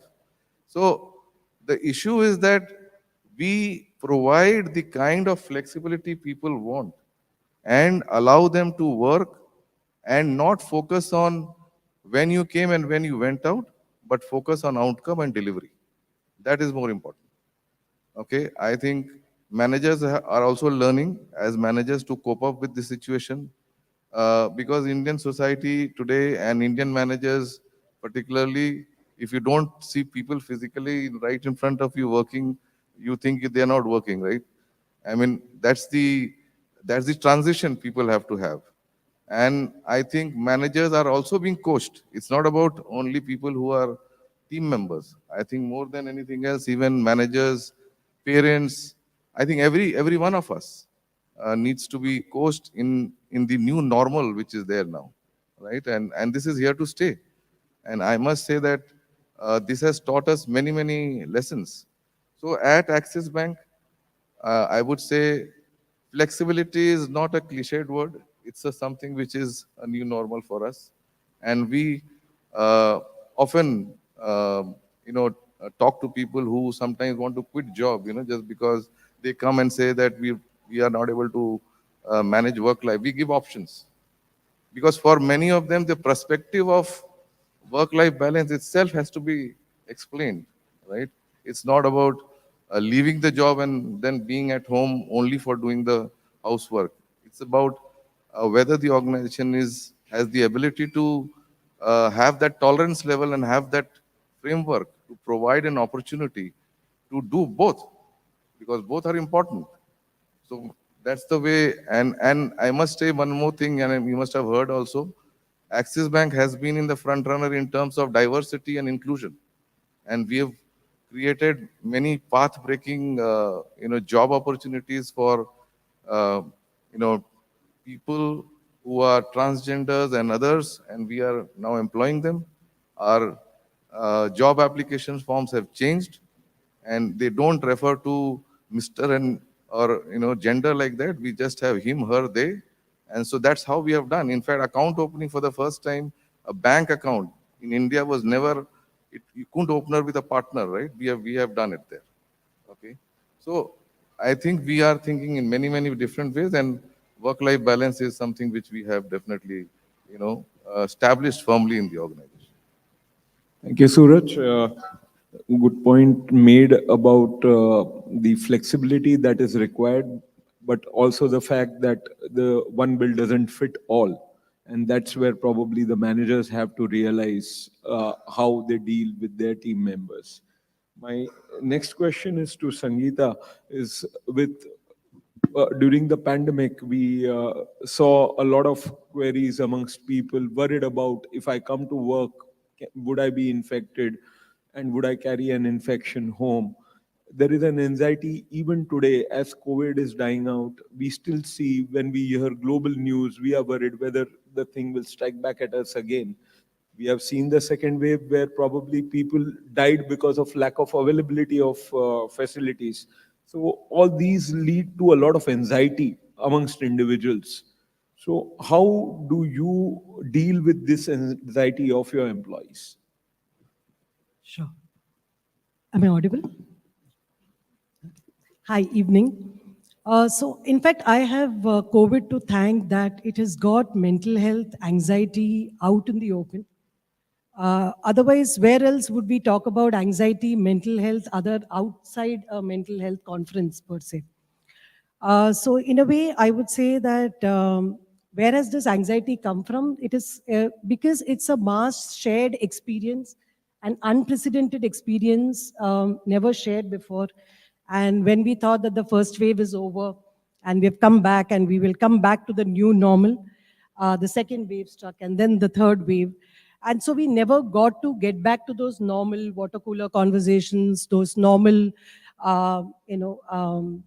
bump fists and talk about generally our lows, our highs. In fact, it's a blurred line between work and workspace and your home front, with a lot of confidence that you have at work. And they form a huge part of your life because you're actually spending more than about, say, 8-9 hours a day with your colleagues, much more than what you spend at home. So coming back, in fact, to explain what our organization has done, Blue Star, and what we could do as HR professionals to tackle anxiety, I would like to draw, being a mental health professional myself, I would like to draw from the Maslow's hierarchy of needs. That is, to start with, of course, in terms of the physiological needs, starting with health. So it was to, first of all, reassuring people that we are there for you, we are here for you when it matters the most. So it started with that. It started off with supply of essential medicines. It would be hospitalizations. And as my friend Joydeep said here, that what was remarkable that it is actually these very colleagues of ours, and some of them who were actually acquaintances at work, who came to us first. Okay, in terms of I need a hospital, or I don't know, my wife seems to be running a temperature, what do I do next? We became their counsel, their friend, guide, everything rolled in one, irrespective of whatever our kind of relationship was with them. And that I attribute a lot to the trust that the organization has developed over years of the values and beliefs that it has inculcated. Ours is a 78-year-old legacy organization. And I would also attribute the next part of safety, that is in terms of being there for them, being there that whenever you require us, we are there, whether it be what time of the day or night. And in fact, one of my colleagues who's in the audience today said that the way the office HR harrowed us to go and get our vaccines on time, my own mother didn't bother that much about me.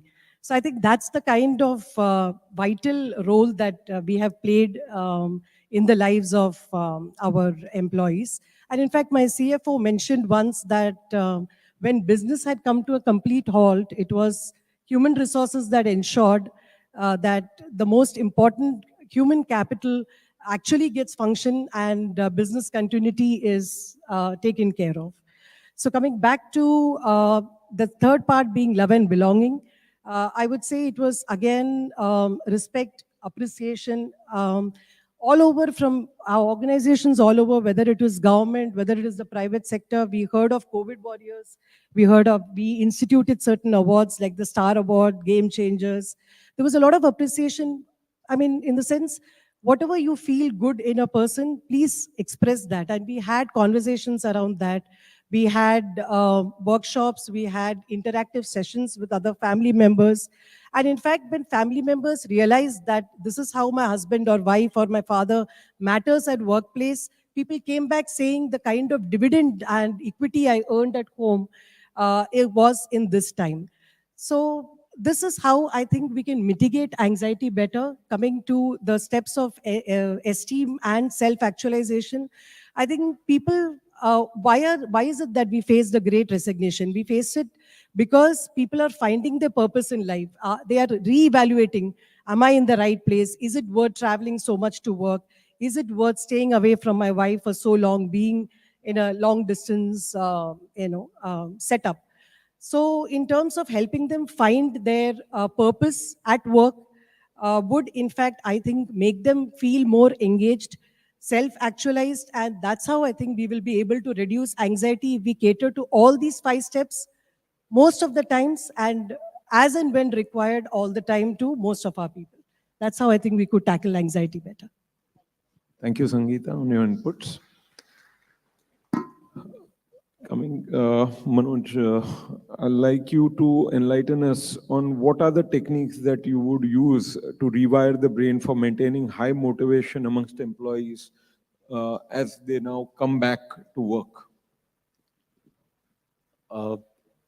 Thank you very much. Ladies and gentlemen, I come from an organization that supplies electricity. For us, we are supplying electricity to 3 million Mumbaikars. And in Mumbai, there is no genset. People don't use it. And we always feel that customers should not approach us. And that's a seamless, customer service we would like to have. If customer is connecting to us, so that means there is some gap. To keep the people motivated, I think as an essential services, we did something exceptional. But every year, we invoke disaster management. So natural calamities are already there. So floods are already there. Even the sea reverses in the Mumbai. So there are low-lying areas where, the water logs. So our employees, 80% of our employees, they work in the fields. And it was very difficult for us to do in the pandemic because our employees were going in the slum areas as well. And they were stopped by people. They were spitting on them. So the idea was 3 things are very important. Theoretically, we call it intrinsic motivation or extrinsic motivation. Extrinsic is largely about the incentives, payout, cash, rewards. But intrinsic is something which is very internal. That is what we feel 3 important things that we did and that we try to internalize in the organization. 1, the purpose.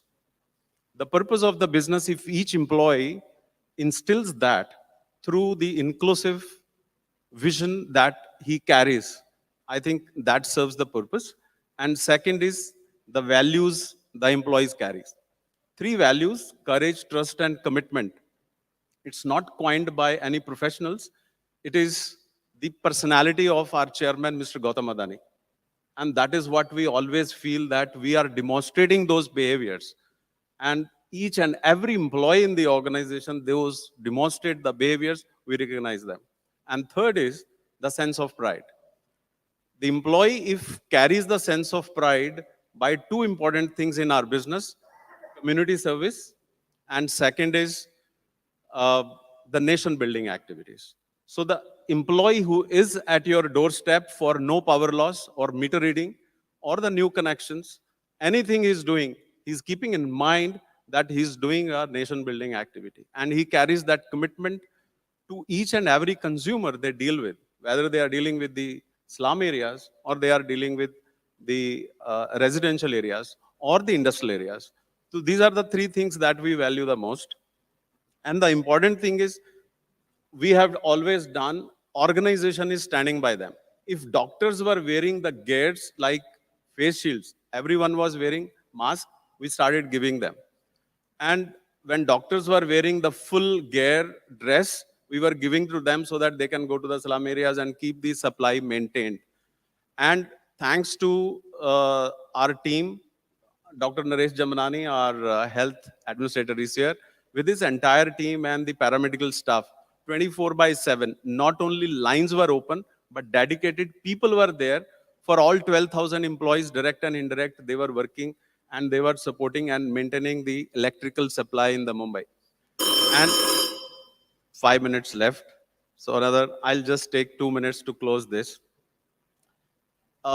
Irrespective of the supplies, whether that is a ration or people were supposed to get it, so our admin department was making sure that they get it. Our IT department, VPN downloads, call centers, they were shut, and still everything was done by our employees.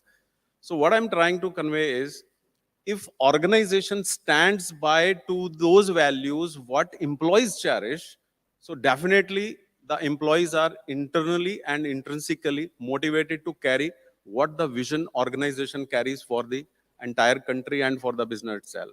And that is what we did in Adani. We didn't do any magic, but I think that's very important, where all the companies, like Joydeep said in the beginning, every company, every corporate, they did extra mile for everything. And we also didn't do it different things, but we did it little differently so that our employees are totally engaged. And employee experience is also important. I think those are the touch points we are addressing with technology. So our Mumbai is trying to get more, technology savvy. 7 lakh smart meters are going to get installed. So new experience our consumers is going to get, as well as our employees who get motivated day in, day out, doing for the tag ease of doing the business and ease of doing the operations. Thank you very much. Thanks, Manoj. Probably this whole idea of trying to innovate and facilitating innovation helps to motivate the employee. My last question to KE. What would be the perspectives from corporate leaders on employees' mental health, and what would be the best practices that you could share upon that? Thank you for the question. So I think, I'm going to just steal from all the other panel speakers. The first and foremost, most important thing I think all of us need to acknowledge is that we need to fundamentally change the way we think, right? I will also steal from the previous panel discussion, right, which includes diversity discussion. If we don't fundamentally change our thinking, we will never change anything that we want to push. And the second thing, beyond just changing the thinking as well, is to make sure that we really apply change management throughout the organization from top to bottom. Because fundamentally, if any of the layer of the organization does not change along, you will not see the full success that you want to see. Right? So I know I'm limited by time, but I think just giving that concise discussion. Right? Thank you all the panelists for giving their views on how we'll come into the new world order and how we are going to help our employees deal with the anxiety and make them more at home, probably changing. As I said earlier, probably from managers, we are now going to turn into friends for our employees. I'll like to invite the house for any questions. We have 1 minute left, so probably one question, if any. Yes. Mike. Could someone hand over a mic to the gentleman?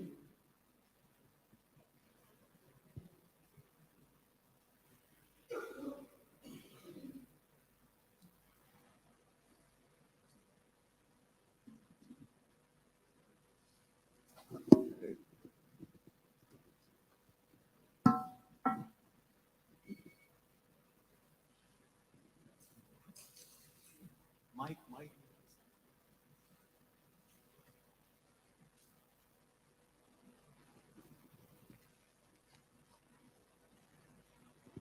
Hello.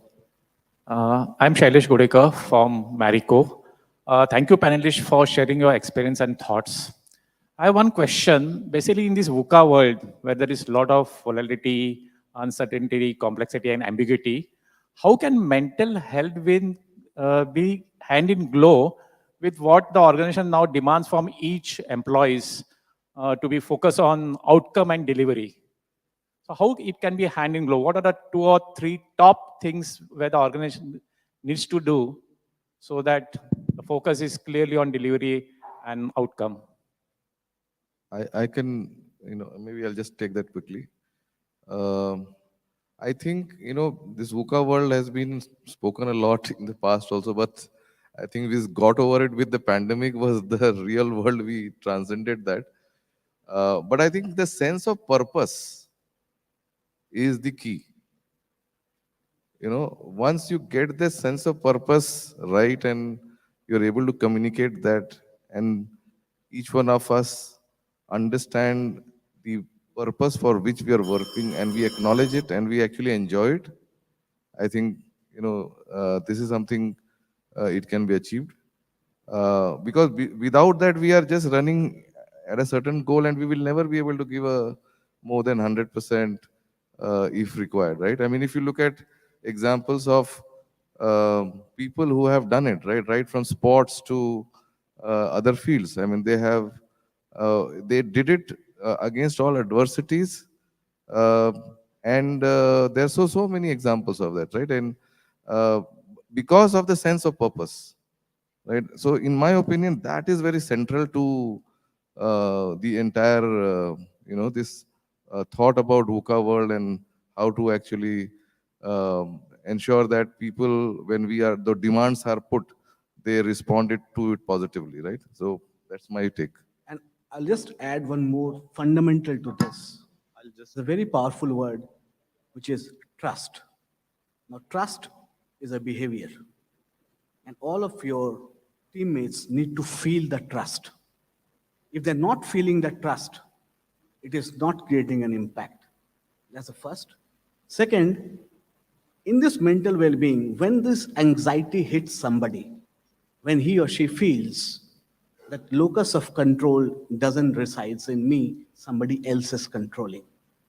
And that's where each manager needs to be trained that you are empowered. We talk about empowerment, but we have to see to it in our process policies that is behaviors are driving the processes or the processes are driving behavior. Until and unless processes are driving behavior, we are templatized, we are robot. It has to be behaviors need to drive process. And that's where we need to empower people that how much you can refuse. So resilience dashboard, how much do you know your team? That's why if you look in psychology research, it's a resilience dashboard. Do you know your team? One. Second, how much your team can refuse? Globally, one thing was very successful in PwC, that I can refuse one engagement. We have heard organizations talking about you can fail, but in the consulting domain, when we build time, we look at utilization, somebody's telling that you can actually refuse one engagement. It is basically the well-being. I don't feel good today. I will take off, right? We call it radical flexibility. Nobody will ask question. Trust. And I think these are the few fundamental shifts that has happened. And all of us need to continue it forever to build this trust. Once the breach of trust happens, people don't believe that, okay, why I exist? I'll say top three things from my experience. I'll just add. Uh, Suraj said about purpose. Purpose is just like getting up, why I'm getting up in the morning. You know, it's a purpose of getting up in the morning. But what you said specifically about VUCA is uncertainty, whether that is volatility is there or ambiguity is there. So all that denotes to clarity. So bring clarity in the organization. To bring clarity in the organization, have clear goals at all levels so that there is a clarity of decision making in the organization. There is a clarity of purpose. There is a clarity of direction in the organization. That's number one. Number two, try to have more cross-functional teams so that whatever VUCA is disturbing them. So cross-functionally, there are a lot of good ideas. There are pockets of excellence. People can talk to each other. Even cross-businesses, people contribute a lot, even to the extent of, in Adani, we have councils, even at top level, apex level, or at functional level. So people contribute cross-functionally beautifully, and they bring up the best decision in the organization. And third is, create a listening organization. The managers doesn't listen. So it's all one-sided monologue when the performance counseling is happening. Or if people have the suggestions, they don't listen. They just communicate and convey. Create a listening organization, train them enough, give them the facilitation skills, give them the counseling skills, give them the coaching skills, so that people, the managers at all levels, they do it. These are the top three things in the VUCA managers. You can do it. Your organization will sail like anything. Thank you. Thank you. Thank you very much, sir. Thank you, everyone. Thank you. Thank you so much, panel. It was indeed a brilliant session on a topic which was essential for all of us to discuss. I would request the panelists to kindly stay back as we would like to felicitate you, requesting moderator Dr. Kunal to kindly felicitate our guest. First up, Mr. Manoj Sharma, Senior Executive Vice President and Chief Human Resource Officer, Adani Electricity Limited. Thank you so much, sir. Up next, we would like to felicitate Mr. P.K. Yee, Geo Unit HR Manager, India and Bangladesh, Scumberger Asia Services Private Limited. Mrs. Sangeeta Parmeshwaran, Head Human Resource Operations, Blue Star Limited.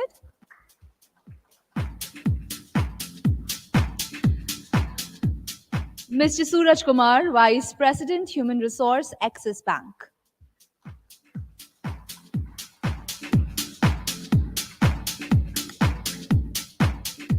And last but not least, Mr. Joydeep Roy, Human Resource Leader for Advisory.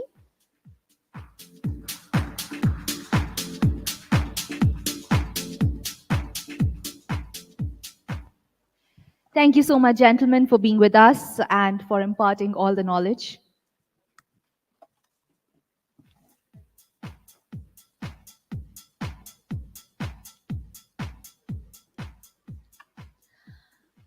Well, it's been a while since the virus has forced all of us workplaces to announce work from home.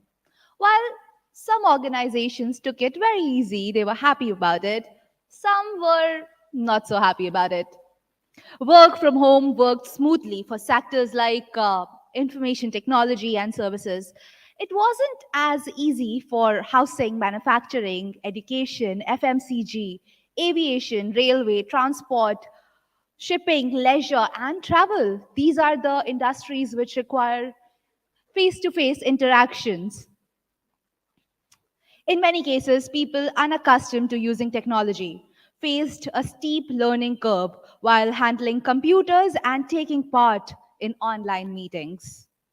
Well, we've all heard that. Am I audible? Am I audible? Yeah, the common phase during the pandemic. 1.5 years later, with the second wave of infections now set to be receding and vaccination drive underway, there is a dilemma now. How do we reimagine the workforce? How do we adapt to the new normal? Well, to address all these questions, I would like to invite the next panel. Our moderator, who will be moderating the session, would be our very own Dr. S. Narayani, Zonal Director and SBU Head, Fortis Hospital. Ma'am, please join us on stage.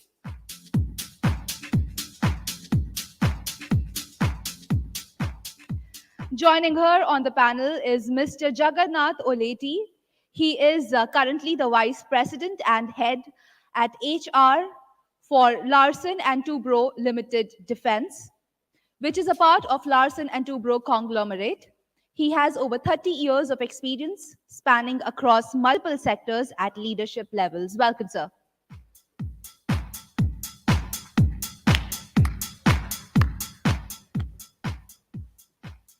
Up next, I would like to invite Mr. Vikas Shirke.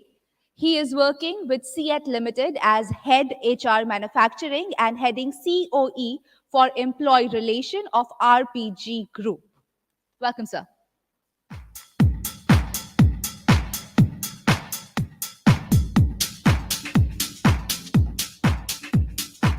Up next on the panel, I would like to invite Mr. Ranjan Pandey. He is Chief Human Resource Officer at Fortis Healthcare Limited and a member of the management team. Ranjan has been a HR practitioner and thought leader for over 3 decades and has worked with organizations like Myland Labs, Reliance Retail, Ranbaxy Lab Limited, Escorts Limited, and Semtel India Limited. Welcome, sir.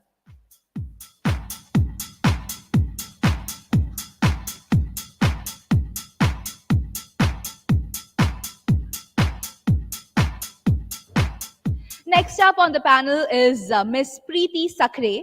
She is HR leader at TUV Nord Group and National Secretary at Human Rights and Anti-Corruption Council of India. She has won national award by Dr. APJ Abdul Kalam, former President of India, Humanitarian Awards by National Human Rights Council India for contributing towards community and its development. Welcome, ma'am.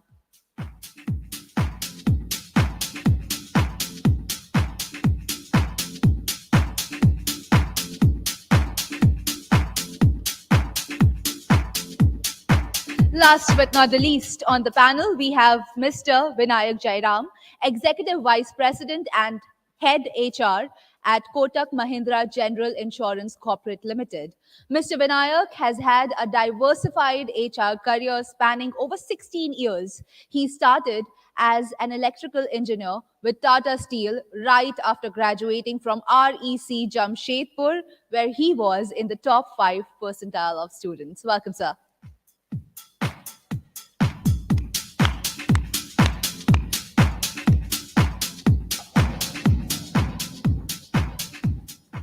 So my friends, here we begin the panel discussion, reimagining the workforce, adapting to a new normal. Over to you, moderator. Welcome to the panel. Pleasure having all of you all here. And I'm probably more comfortable standing up and talking. So, it's been 2 years and we got into this whole situation of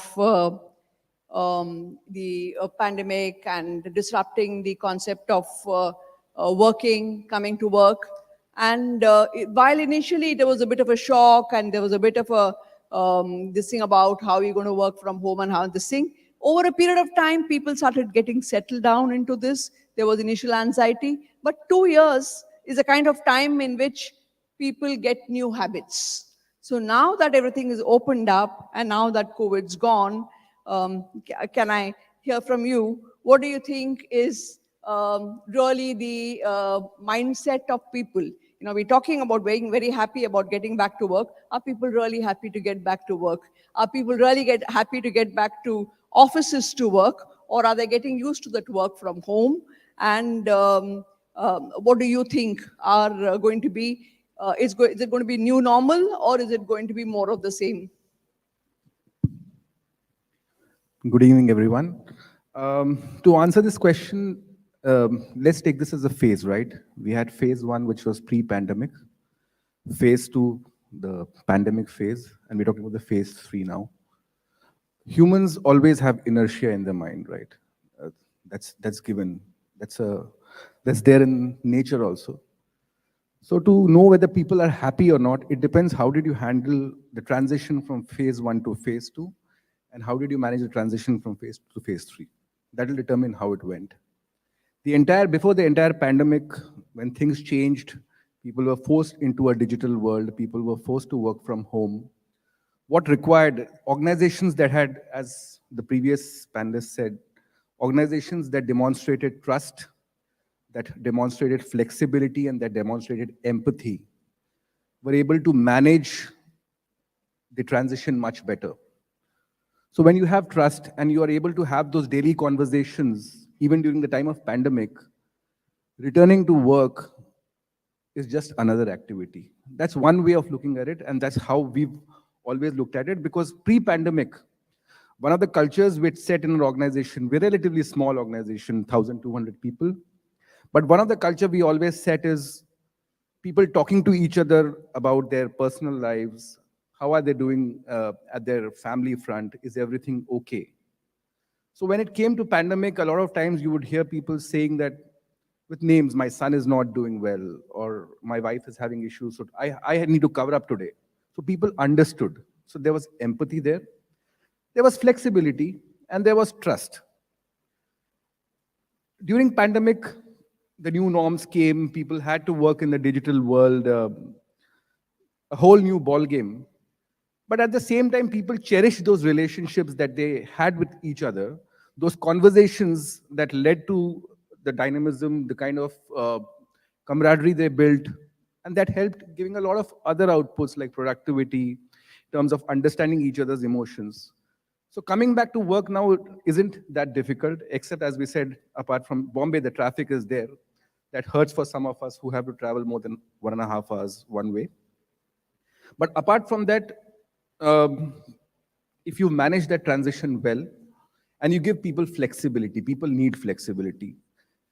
When we were forced into the pandemic, it was by force, right? The lockdown was by force. This needs to be a little bit by choice. Humans like choices. We all like choices. So in this phase, give a little bit flexibility. Start with 2 days, then 3 days, then 4 days. Let people choose their work.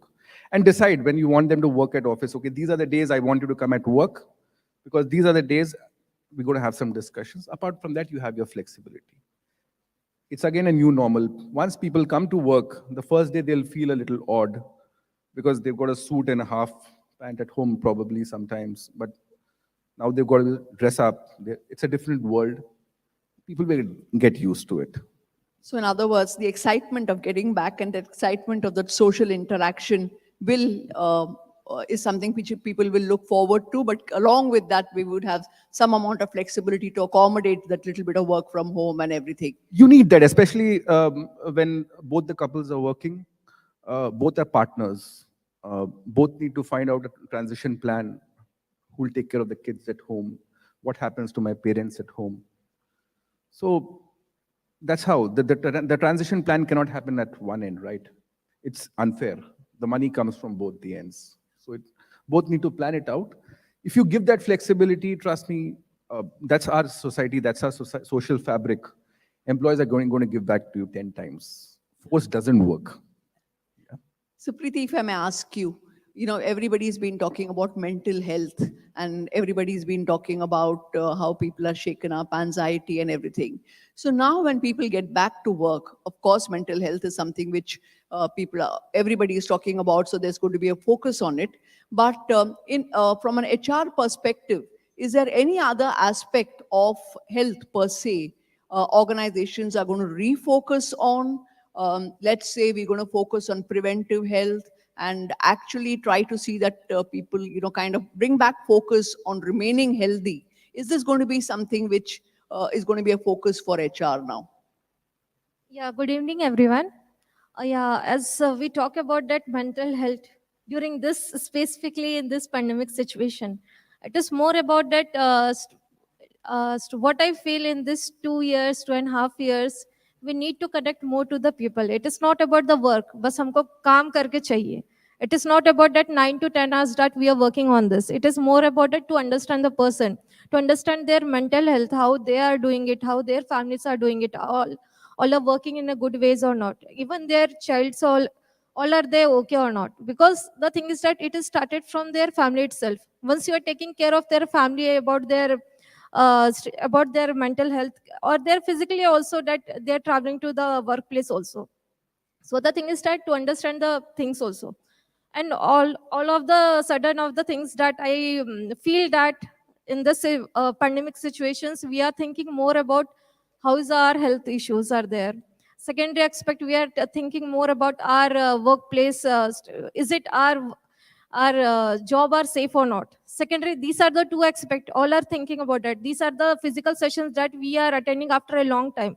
But the two priorities nowadays, it is more about that job securities, that is on mental health. And secondary, it is more about that your family, they are safe or not, about their health during this things or not. Apart from your you're taking vaccinations or whatever things that you're doing at home. So we are taking more time to our family members. We are more connected to our relatives, that how they are doing it. Because in second wave or in first wave, what we have seen as I can't explain that, because most of the people, those who are in our touch, they are no more. So we are thinking more about that. This is more important that we need to connect more with the people. It is not about that काम कैसे चल रहा है. It is more about how you're doing with your health also, how you're dealing with your families also. So these are the things we are connected to the people. And one of the things that I want to share it is that in this pandemic situation, I've done one survey during this, that how people are, as an organization point of view. So it is more about that how we are engaging our people. It is not about that we are taking their suggestions part, or we are making them more comfortable during this pandemic situation. It is more about that how they are dealing, what are the innovative things that they are doing at their workplace actually.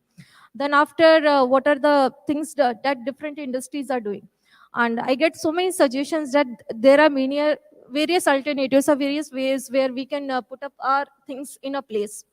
So I get a very good responses from hundred of companies. It is not only about that only manufacturing or from the service industry, it is from the various industries. And that research paper is also get placed at NIPM research paper, it is there. But the thing is that it is not about that you need to think about that appreciation or reward or recognition is only the things that people get appreciated, because it is done in various mode. Now we are shifting from the technology based also, from the paperwork to the automations, from normal we are doing one-to-one interaction with the employees with and we are shifting to in Zoom or any online mode, it is there. So like to understand and to come in one point of view, that is very important part. We are connecting to the people, but most of the time it is more like it is we are connecting only people. It is not about that we are socializing the people. It is more about we need to uh, bring them in a place where they can understand each other also, and they can come with a team, and they can work it out in a much better way. So that is one of the point of things that I think that mental health is more like once you start talking with each other, and that is bring it out solutions of many things. Okay. Yes. So that's going to be the focus when Focused people on the come back. things. Yes, yes. After that, it is more about you bring it out most of the things in a place. After all, it is a problem, or it is more about that in a company point of view also. Yes. So Vikas, my next question is to you. So taking from where they left off about people coming back to work and whether they're going to enjoy work, how are companies going to look at it? Because in 2 years with technology coming up so much, it has kind of taught us that many things can be done differently, and geography and actually locational this thing is redefined now. I mean, there is if Ranjan and I have to have a meeting, earlier we would have these sessions where we would go to the corporate office. Now we can do it from here. So it's kind of shrunken the concept of physical this thing. So truly, do companies want to work get back to work with full strength employees coming and actually physically working, or they want to leverage the advantage of what we've learned in terms of technology and do a kind of a hybrid model. And how does it, what's a new thought on this? Yeah, thank you, ma'am. My name is Vikas. At the cost of repetition, I come from CEAT, which is RPG group. And happiness is our core value at RPG. While answering your question, I am quite affirmative in approach as far as full strength working is concerned. What we did, CEAT specific, I'll tell you some practical things as far as CEAT manufacturing is concerned. We are having 5-6 locations across India, sales zone, regional offices, corporate office. We came up with some innovative concepts to give them trust. Many distinguished speakers spoke about trust and care. So I'll give more trust on that. We came up with CFO kind of concept, which is Chief Fitness Officer.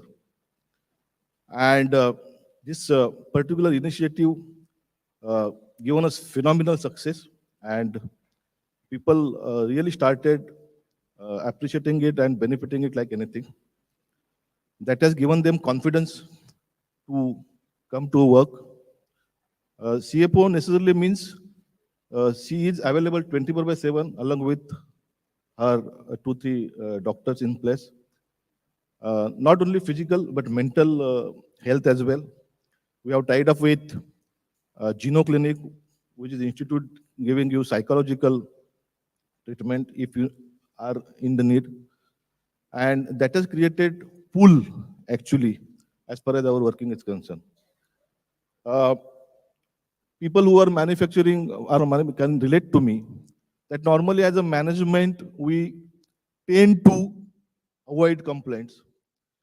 We have introduced a new concept, which is called Red Book. It's nothing but the capturing people voices proactively on shop floor or anywhere. It is the concept where you invite complaints rather than avoiding complaints. So sometimes people are afraid to tell about their mental health, their family problems. What we did, we went ahead one step and call out people, hey, let's tell your problem, that kind of thing.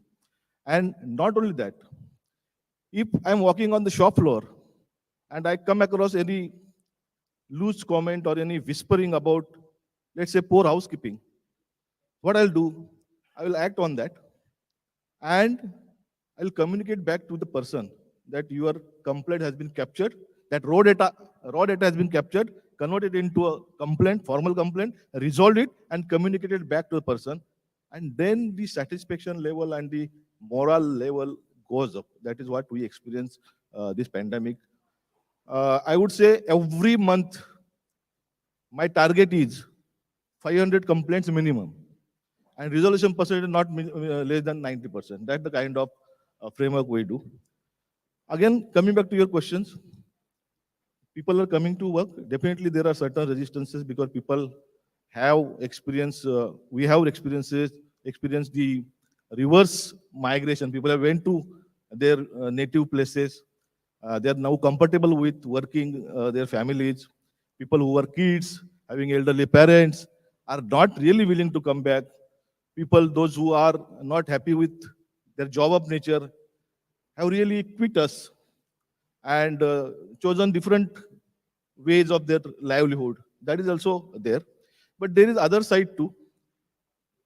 People are willing to come also.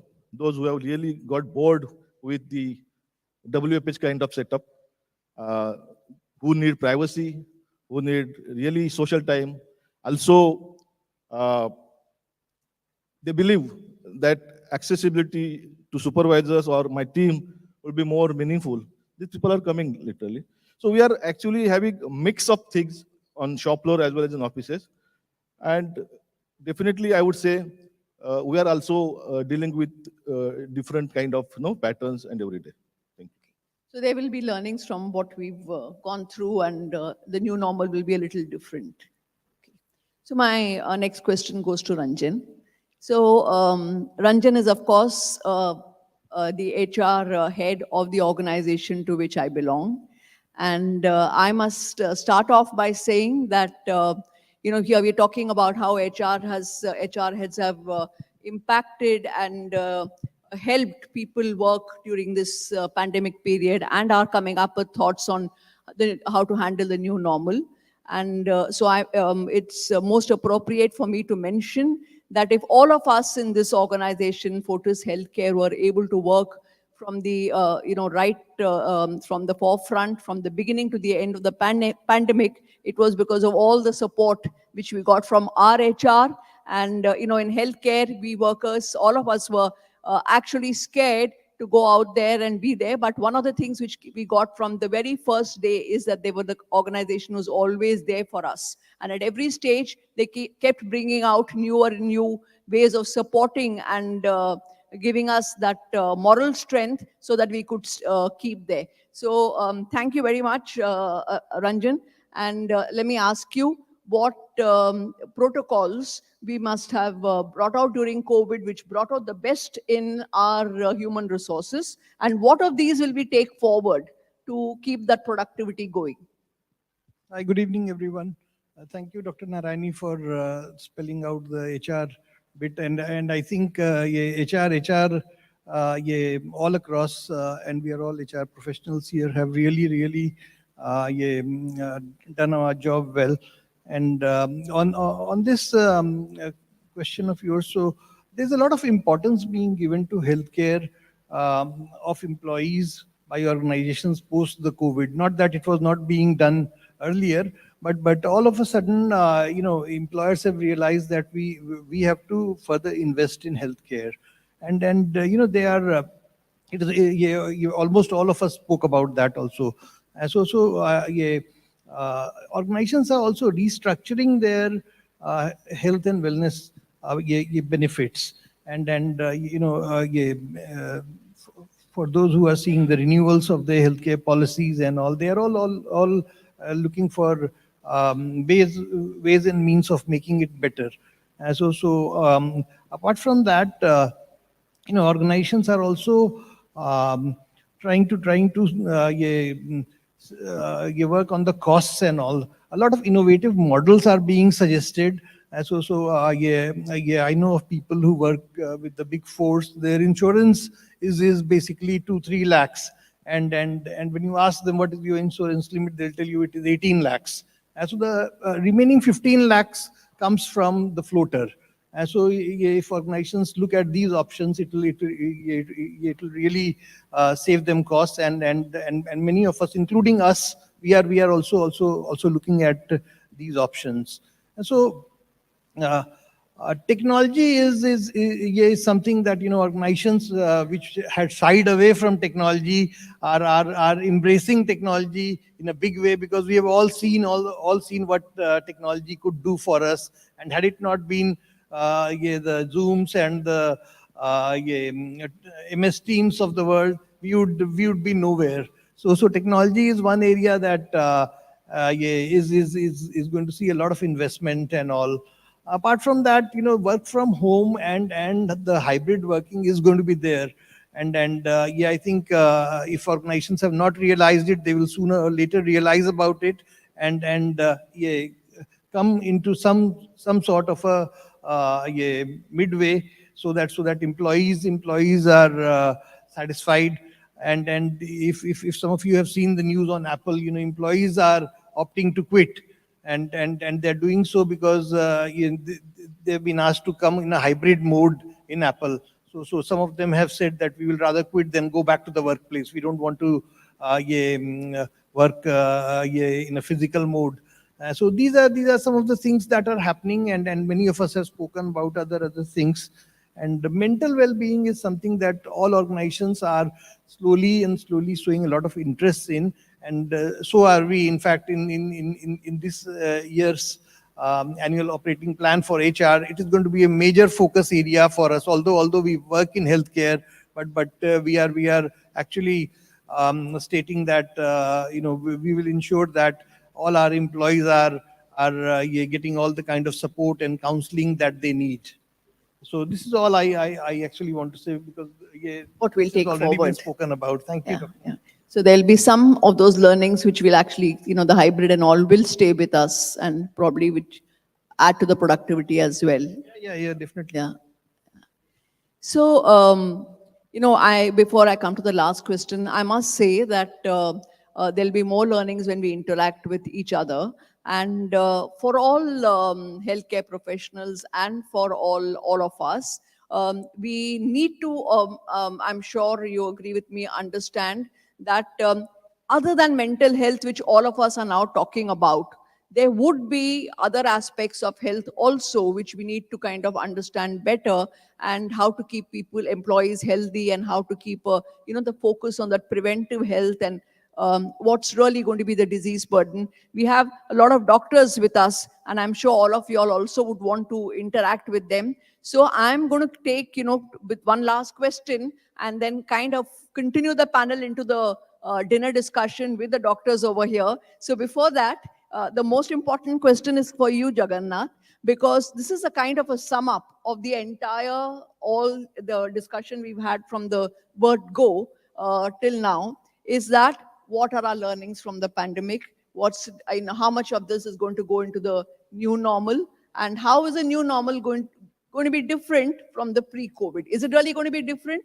Or is it that after a few months, like many other things, we'll forget we had 2 years of disaster and go back to how we used to live earlier? Or is it going to be a little different? So that's the final question to you. Thank you. I think extremely heartening to see so many youngsters on a Friday evening at close to 10 still sitting and listening to us. Thank you so much. I think I'll just, to be brief, maybe I'll go by Twitter language, to be short. See, our learnings are basically on 3 fronts: life, lifestyle, and livelihoods. These 3 things are impacted. Our life is impacted, our lifestyle, and livelihood. So let us not, we can have a full conference on this. Learning from COVID, we can have a full day conference on this. So let me just put, I will not touch life, I will not touch livelihood, I will not just the livelihood. This is a work, what you said. So first thing which has impacted and learning is that the choice has to be given to the employee. Whether he or she wants a hybrid or a work from home or come to office, realization has come that choice has to be given to the employee. That's the first and foremost learning which we had. Second is, productivity. Stop counting hours, look for outcomes. From working hours to outcomes. That is second learning, most important learning which we had. Third, I think, how to manage remotely. It's a challenge to leadership. How do I make my presence as a leader in somebody who's working from anywhere? I mean, we have organizations who have thought of working from anywhere. So it's a challenge to leadership, it's a challenge to having team buildings. How do we build teams remotely? How do make your presence leadership presence? This is the third most learning we had. Fourth, I think all of us are still going to find answers. How do you build cultures? How do you build leaders? How do you transmit cultures in a remote working? So these are the 4 major learnings which I had. Coming to your last point is that, will it remain like this? Definitely, it will not remain like this. It will change. And it will change in terms of business context, in the industry operate in. Suppose Fortis cannot afford to work from home. We in Larsen Toubro, we have to build metros, we have to build roads, we have to build Statue of Unity. It can't happen from work from home. I mean, that's how it is. We build ships, we build defense warships, and all things has to happen from work from home. So yes, the independence to the employee has to be given, the leverage has to be given, but in the context of the business and the sector which you operate in, of course, the choice has to be ultimately with the employee. So things are going to change, and as I said in the beginning, life, lifestyle, and livelihoods are going to change. Thank you very much. That's very nicely put. On that note, I think I'll bring this panel to a close, because like I said, we must not miss out on an opportunity to interact more with each other. and specifically also to our with our doctor colleagues who can give us, like he said, livelihood. So the life aspect and lifestyle aspect, they can give us a lot more input on what we should look at. So, and I think it's been quite wonderful to hear everybody. And at the end of the day, I can see that there's excitement about COVID going away, and there's excitement about getting back to work. And all of us do feel that it's a kind of a new normal. What remains to be seen is how new the normal remains, and how much of we go back to old ways. But like he said, probably it's a business context and the need context. But all I can say is I hope we go back into a safer, healthier, happier, world and people and living, and do that much better. On that note, thank you, everybody. Having you all here today was a pleasure. And we'll move on to post this session. We'll just have the felicitation for the panelists, and then move on to dinner and more interaction in person.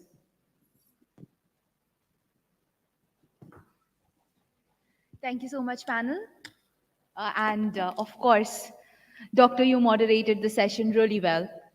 Now we would like to felicitate our panelists. First up, I would request Dr. S. Narayani to felicitate Mr. Jagannath Uleti, Vice President and Head, Human Resources, Larsen and Toubro.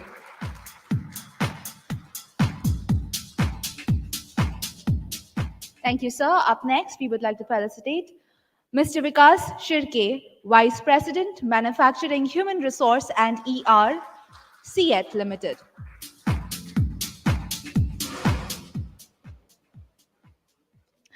Up next, Mr. Ranjan Pandey, Chief Human Resource Officer, Fortis Healthcare.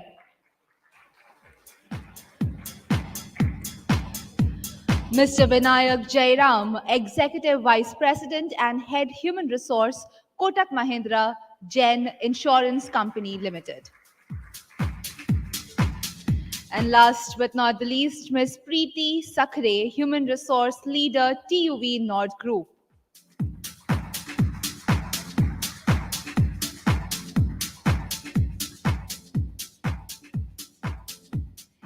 Thank you so much, gentlemen, and thank you so much, Dr. S. Narayani. It was indeed a pleasure to have all of you over here, and I am sure the session was really, really helpful for everybody in navigating and adapting a new normal for a life post-COVID. Now, I would like to request Ms. Rinku Mawani, Business Partner, Sales, Fortis Hospital, Mumbai, to kindly join us for the vote of thanks. Ms. Rinku Mawani, Business Partner Sales, Fortis Hospital, Mumbai. Rinku Mawani began her professional journey in the healthcare industry more than 17 years ago and brings with her an extensive and rich experience in healthcare sales and marketing. She has been closely associated with Fortis family for almost a decade and has excelled in multiple roles, gaining several accolades along the way. Her commendable expertise in sales and her business acumen has positioned the flagship hospital of Fortis Hospitals, Mumbai, at Mulund as one of the top 10 corporate hospitals in the city. Her excellent leadership skills and diverse knowledge has been a constant source of inspiration to her subordinates and colleagues alike. Her ability to conceptualize and accomplish business strategies and produce desired results have contributed to the growth of the company. Rinku Mawani was recently awarded Asia's biggest award, Six Sigma Excellence Award in 2022 for Best Marketing Professional of the Year. She continues to partake and shine as one of the most valuable members of Fortis Hospitals, Mumbai. Can we please put our hands together and welcome Ms. Rinku Mawani. Welcome, ma'am.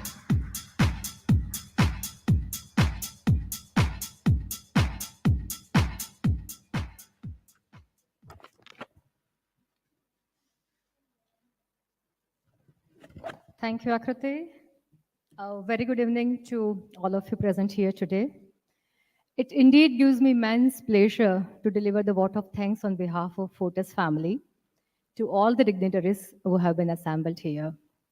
To begin with, I would like to thank our honorable chief guest who had honored this event and shared his insightful thoughts. We are extremely thankful to all the esteemed guests, our panelists, who shared with us their impressive knowledge and their ideas on starting a new normal post-pandemic. I'm sure all of us have learned a lot from their insightful panel discussion and from their experiences, and which all of us will put to practice in the days to come. Special thanks to our respected doctors and the nursing and the medical fraternity at large who have worked tirelessly during this pandemic and ensure that all of us are safely and healthily ushered into the new era. We shall forever be indebted to them for their selfless commitment and the services. My special thanks to Mr. Ranjan Pandey, the Chief of Human Resources for Fortis family, for traveling all the way from Delhi to be with us on this momentous occasion. I would also like to express my sincere gratitude to all of you, to all the delegates, for joining us in making this event a grand success. Dr. Narayani, you have been an invincible leader and a great mentor that anyone could ever dream of. Thank you for your guidance, support, and encouragement throughout during this event.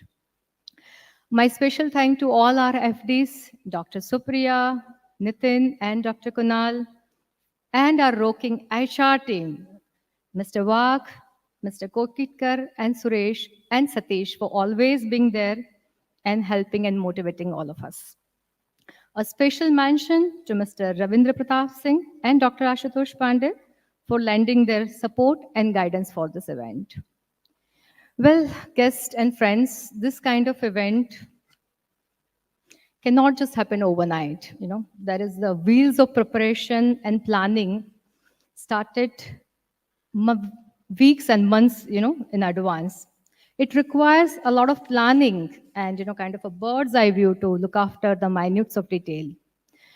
I have been very fortunate enough to be backed by an extremely motivated and dedicated team of colleagues who have worked very hard to put together this event for all of us. So thank you so much for all my sales and marketing team. Special mention to Anand, Madhvi, and Chetan, who are the respective sales and marketing head for the unit. And this team that is, kind of sit back at Fortis and helping us with this event. I hope I haven't forgotten anyone. If I have, my sincere apologies to them. And once again, from bottom of my heart, thank you very much for being such a lovely audience. Thank you so much.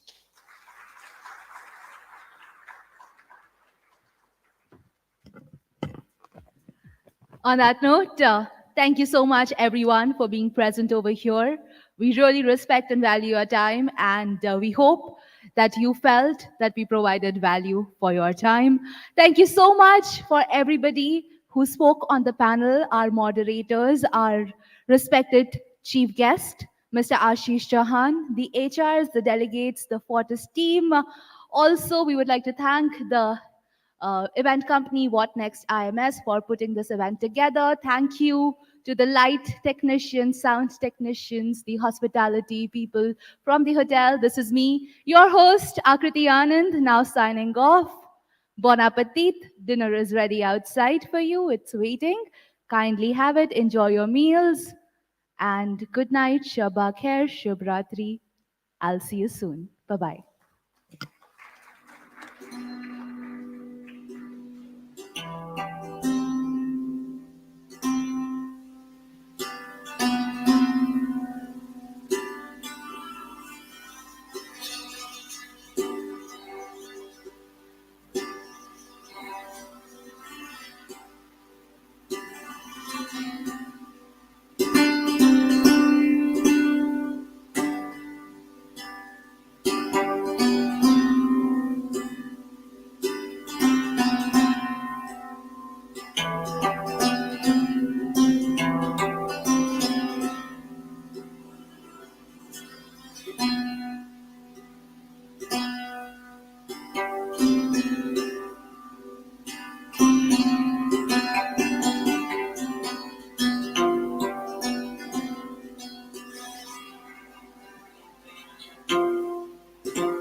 you.